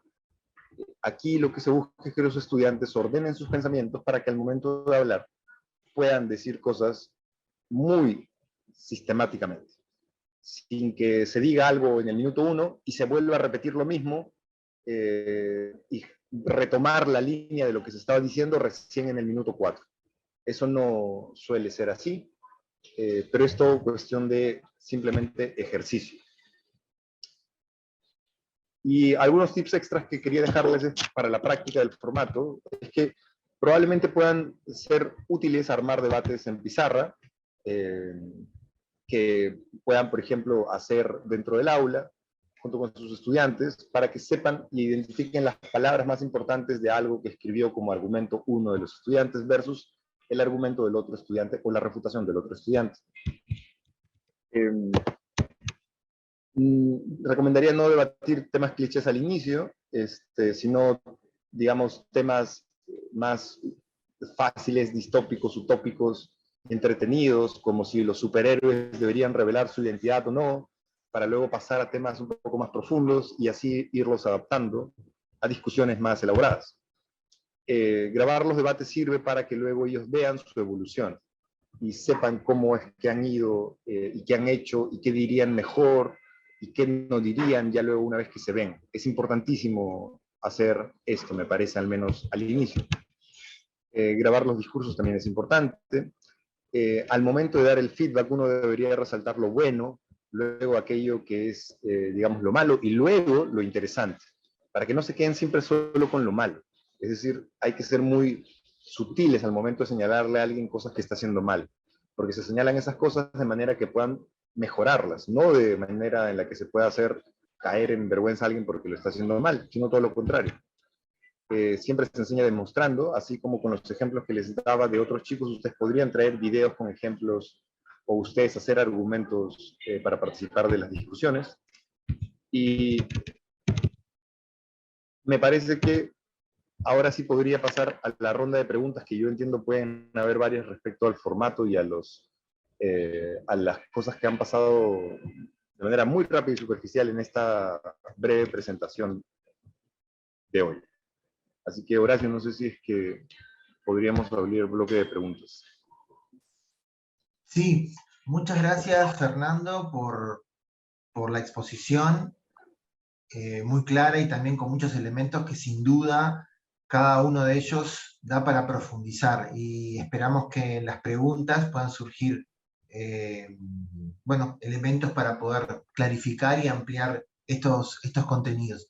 Hay una pregunta de Anto, de Liceo Pomoli. Sí, Anto. Anto, está silenciado allí, Liceo Pomoli. A ver. Bueno, no sé, está con la mano levantada, pero no se silencia. A ver si vamos a ayudarlo un poquito. Bueno, mientras tanto, Gabriel Morales también levanta la mano, así que vamos con Gabriel. Bueno, sí, quería consultar si los roles del equipo, de los participantes, es permanente, o de acuerdo a la pregunta o algo se puede cambiar.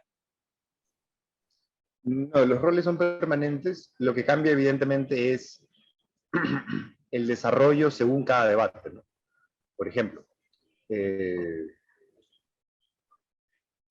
un orador en este debate en particular puede hacer como primer orador y hacer las definiciones, abanderamientos y la explicación de la lista de los 4 argumentos que va a desarrollar su equipo. O sea, a Juan le toca hacer primer orador en el debate 1, pero luego Juan quiere ser tercer orador en el debate número 2, y así pueden ir variando las personas pueden variar, pero el rol es el mismo para quien asuma ese orden en el discurso.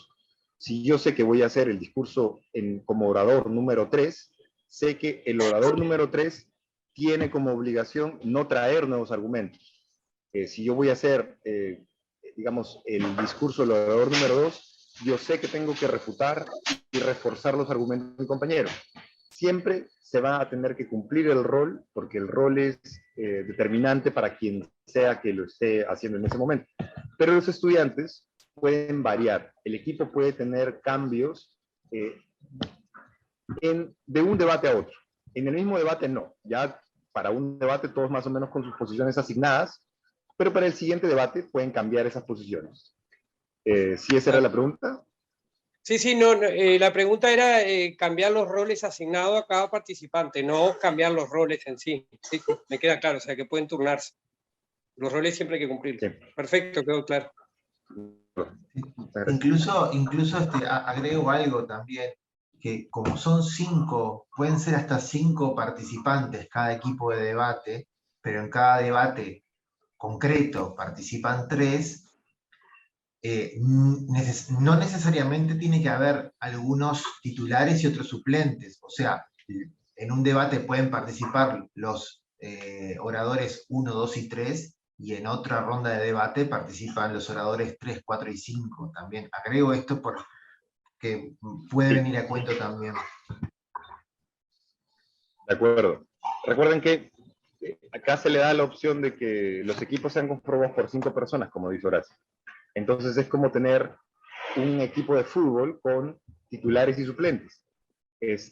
Quizás para algún debate convenga muchísimo más tener, por ejemplo, a los chiquilines que están más que les gusta más el tema de la ciencia, y aquellos que están de suplentes debatirán en el debate acerca de la religión, porque, no sé, así se especializaron más y, digamos, es parte de la estrategia del equipo también utilizar algunos, pero todos en el equipo ayudan para la preparación del debate, ¿no? Como que colaboran, intervienen, participan en la colaboración. Se selecciona a 3 personas que van a ser los 3 del equipo que van a estar en el debate, pero todos participan en el momento de la preparación previa, que es importante. Acabo de leer una pregunta de Anto que dice que tiene problemas con el micrófono, pero que quisiera saber más sobre el tema de los papeles de apoyo. No le quedó claro si pueden llevar algún papel anotado o si deberían anotarlo en el momento. Mire, las dos cosas, pero quiero ser clarísimo en eso. Sí pueden llevar papeles con información de apoyo, con notas del discurso, pero son fichas. No es el discurso entero, armado completamente, incluido hasta los artículos, los conectores, como para recitar ese discurso frente a los demás. Eso no ocurre, no debe ocurrir, no es recomendable, no es conveniente. ¿Por qué? Porque ya no sería un debate. Porque si cada uno llevase su discurso hecho, básicamente siempre se sentaría a leer y el otro leería su discurso y así sucesivamente, y nadie escucharía el discurso del otro ni criticaría. Por eso es que lo que se lleva son fichas. Y las fichas se llevan fichas en blanco y algunas fichas que yo tenga con mis ideas principales. Puedo ponerle el título a mi argumento y esa es mi ficha con los 3 títulos, con 3 líneas de argumento para que yo sepa cuál es el argumento que va primero, el que va segundo y el que va tercero. No llevo la ficha con todo el argumento desarrollado de la A a la P, que sería innecesario porque la ficha es básicamente un apoyo como visual. Yo miro, ok, hablo y sé que estoy hablando porque es parte de lo que he preparado. Luego sigo mirando para ver cuál es el segundo punto que tenía que decir, lo leo, ok, lo sé y sigo hablando. Ahora bien, el punto con las anotaciones in situ es importante, porque el debate, la mitad del debate depende de lo que los otros digan. Y para eso sí los oradores y los estudiantes necesitan tener las fichas en blanco, sus hojas en blanco, para que anoten, por ejemplo, cuáles son las ideas principales del otro equipo, y luego, ahí mismo puedan poner una refutación. Entonces, llevarán esa ficha y dirán, ah, por cierto, el equipo anterior dijo que su argumento era tal argumento, lo tengo anotado. Ya, respecto a ese argumento, y ahí comienzan a hablar, esto no es así del todo, o en la mayoría de las situaciones, por tal razón. Y comienza a refutar, etcétera, etcétera. O sea que, se permiten llevar notas al debate, por supuesto, los oradores pueden estar en la mesa con sus fichas del debate. Las fichas son resúmenes muy sintetizados que no son transcripciones literales del discurso, porque se evita en lo posible leer completamente un párrafo de una idea, no. Lo que se hace es leer el título. Y luego se recomienda llevar los papeles en blanco para anotar las ideas del otro y también tener material para refutarlo. Perdón, Horacio, ¿querías decir algo? Sí, porque esto surgió el año pasado y nosotros habíamos tomado una determinación, por eso yo también insisto. La idea básica es que no se puede tener, o sea, no se puede apoyarse en ir con un papel, no. Lo que decís vos, Fernando, está muy bien, pero por eso no quiero que se malinterprete. Por regla general, no se puede tener material, pero sí lo que se puede tener es alguna cita, un esquema de decir, bueno, los 3 primeros argumentos, o las notas que se acaban de tomar en el propio debate, para poder hacer referencia, mirar lo que dijo el anterior. Es eso nada más, pero no se puede llevar, por ejemplo, ya un bloque armado de papel, eso no.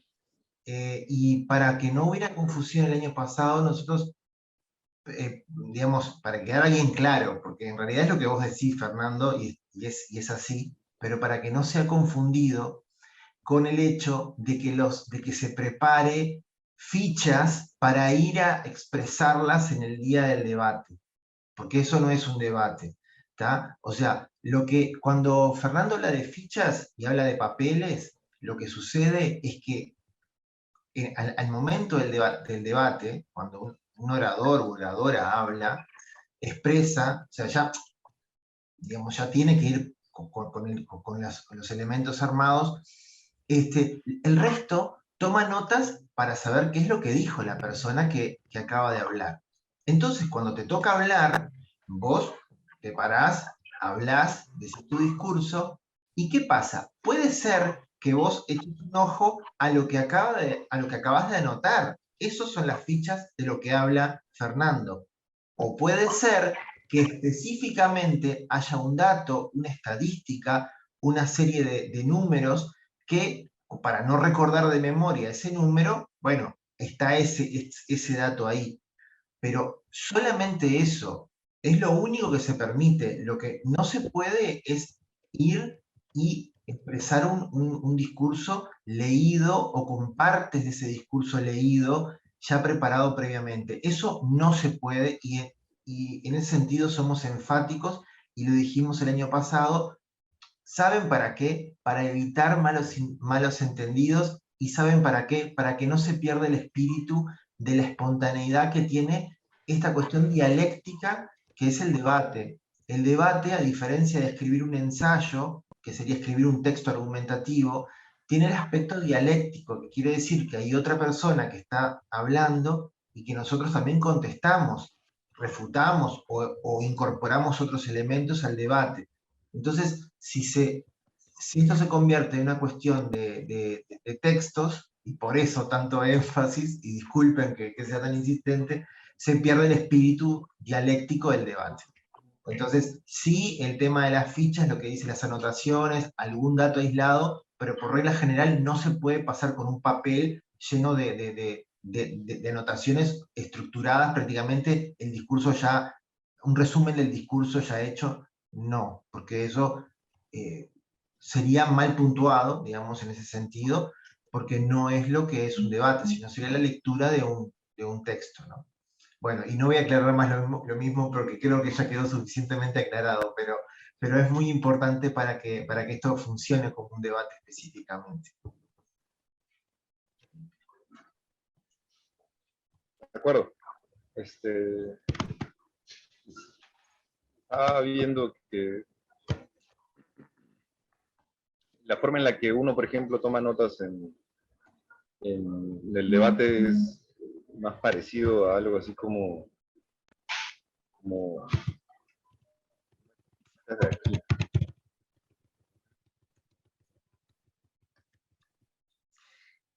Fernando, acá hay otras preguntas Vayamos también. con las preguntas. Hay otras preguntas en el chat. Dice que también Andrea también está allí contestando. Dice, ¿cuánto tiempo se otorga entre un orador y otro? Después, se puede pedir puntos de... Okay. Bueno, preguntan sobre los puntos de información, Fernando. Andrea ya ha contestado alguna cosita por allí, que le agradecemos a Andrea Alvarenga, que aparte ya es reincidente en esto de los torneos, así que muy bien las respuestas, pero por lo que veo hay una pregunta acerca del tema de los minutos del discurso y del tema de los puntos de información. Ok, entonces acá también creo que estoy viendo las mismas. Comencemos con la pregunta acerca de si los estudiantes pueden solicitar un tiempo en medio del debate para consultar con los docentes alguna duda. La respuesta clara es no. No pueden. Es decir, esto no es como un juego de vóley en el que se pide como tiempo para que se reagrupen, conversen y luego vuelvan al debate. El debate es corrido, no para hasta el final. Entonces, lo que los estudiantes únicamente pueden hacer es conversar entre ellos. Están sentados en la mesa, uno al lado del otro, o están en los computadores frente a las cámaras y conversan y pueden conversar con su compañero para muy bajito decirle, oye, no te olvides decir esto, hay que hacer tal cosa, esa respuesta se puede responder con tal punto. Pueden conversar entre ellos, pero no conversar con ninguna otra persona fuera de esa mesa. Solo en la mesa están los debatientes. Eso es importante, porque el profesor puede ayudarles a preparar el debate cuando ahora, por ejemplo, que les han dado las mociones.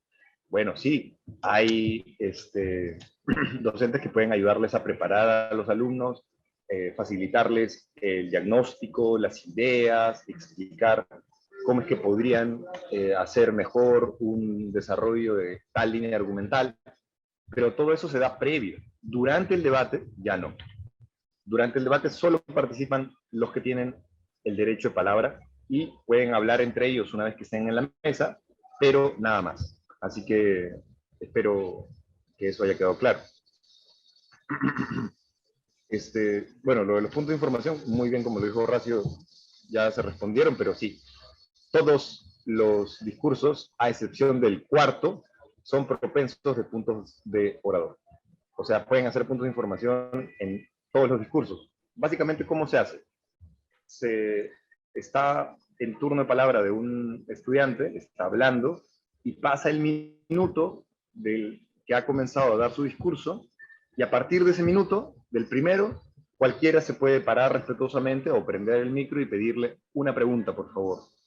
O me permite un punto, y el orador que está en turno de palabra le concederá en ese momento o después, y le puede decir, no, ahora no, déjame terminar, y le concede el punto, la pregunta que el otro le quiere hacer. Las preguntas son bien chiquitas, solo duran 15 segundos como máximo, para que no le quiten tiempo al otro orador de responderlas y de seguir con su discurso. Así que sí, se pueden hacer puntos y se deben hacer puntos, porque esa es la parte más útil del debate. Recuerden que, como vimos también, la estrategia tiene que ver con cuántos puntos de información tú haces.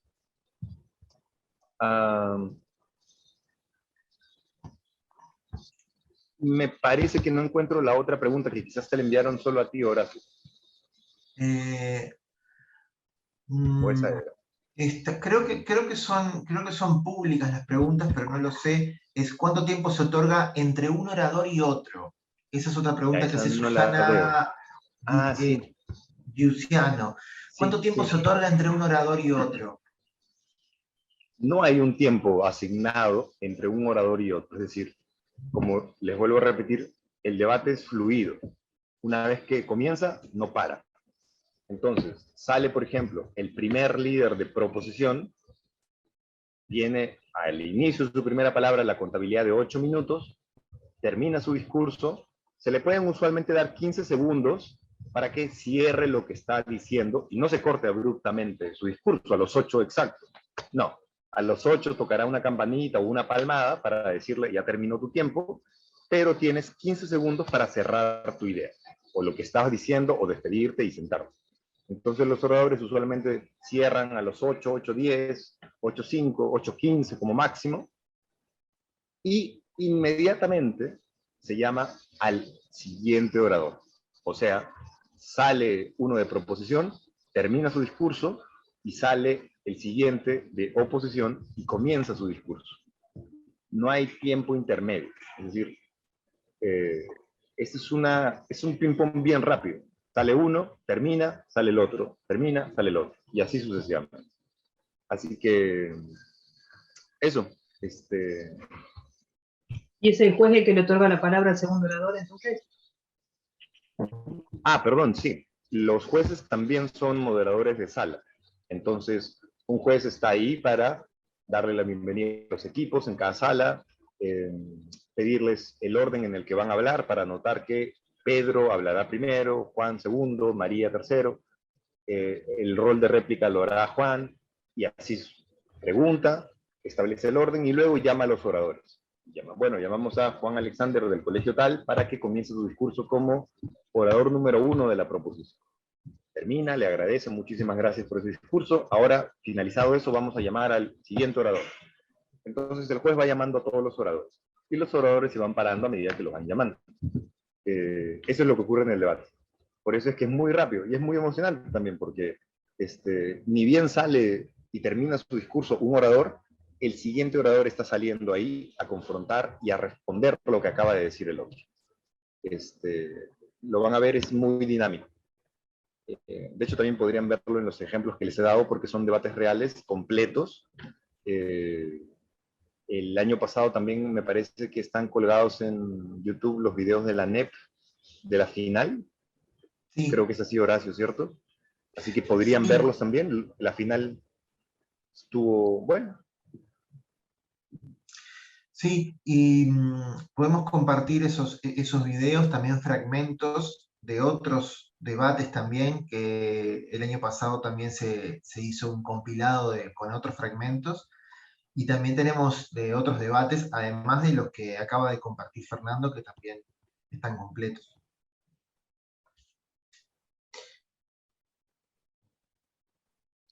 No sé si los participantes pueden cambiar el orden, porque el argumento que tiene se corresponde con lo hablado anteriormente. Sí. Perdón. Pueden cambiar el orden.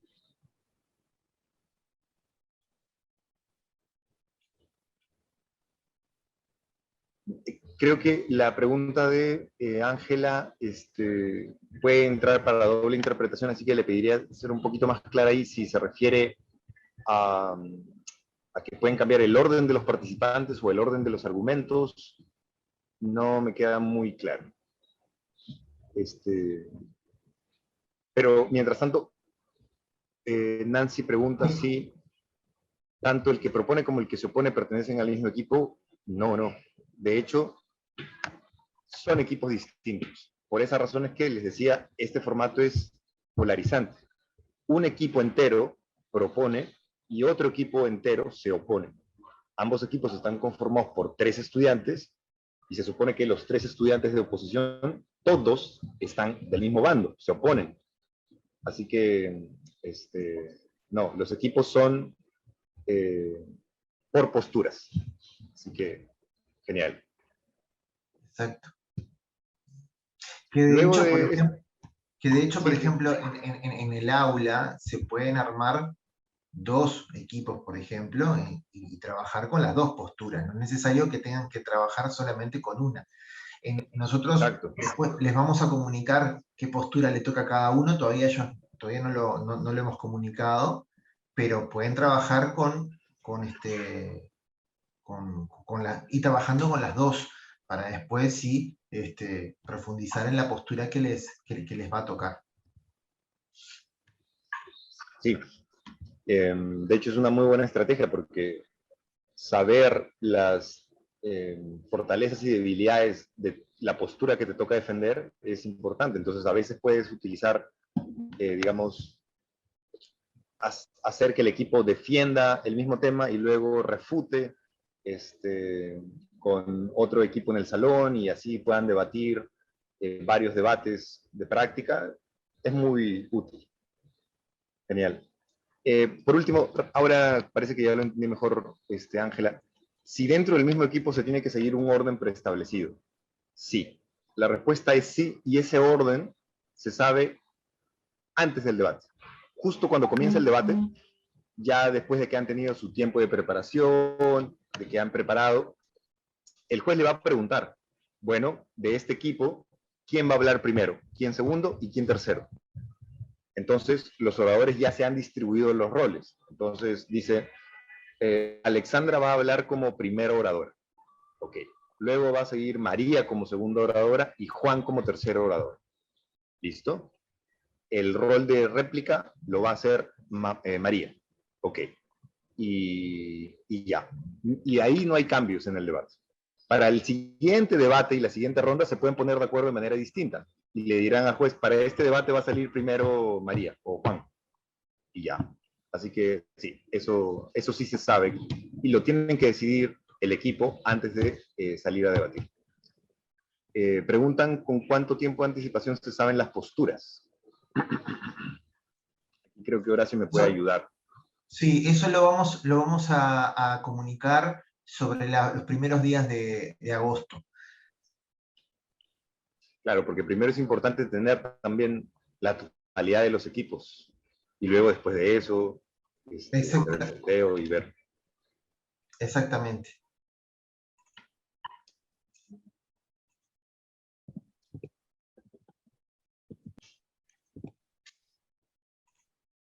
Bueno, si quizás no hay alguna otra pregunta, yo los combinaría a que hagan sus preguntas, aunque parezcan más obvias, porque si hay un momento que es el momento base para aprender, es este.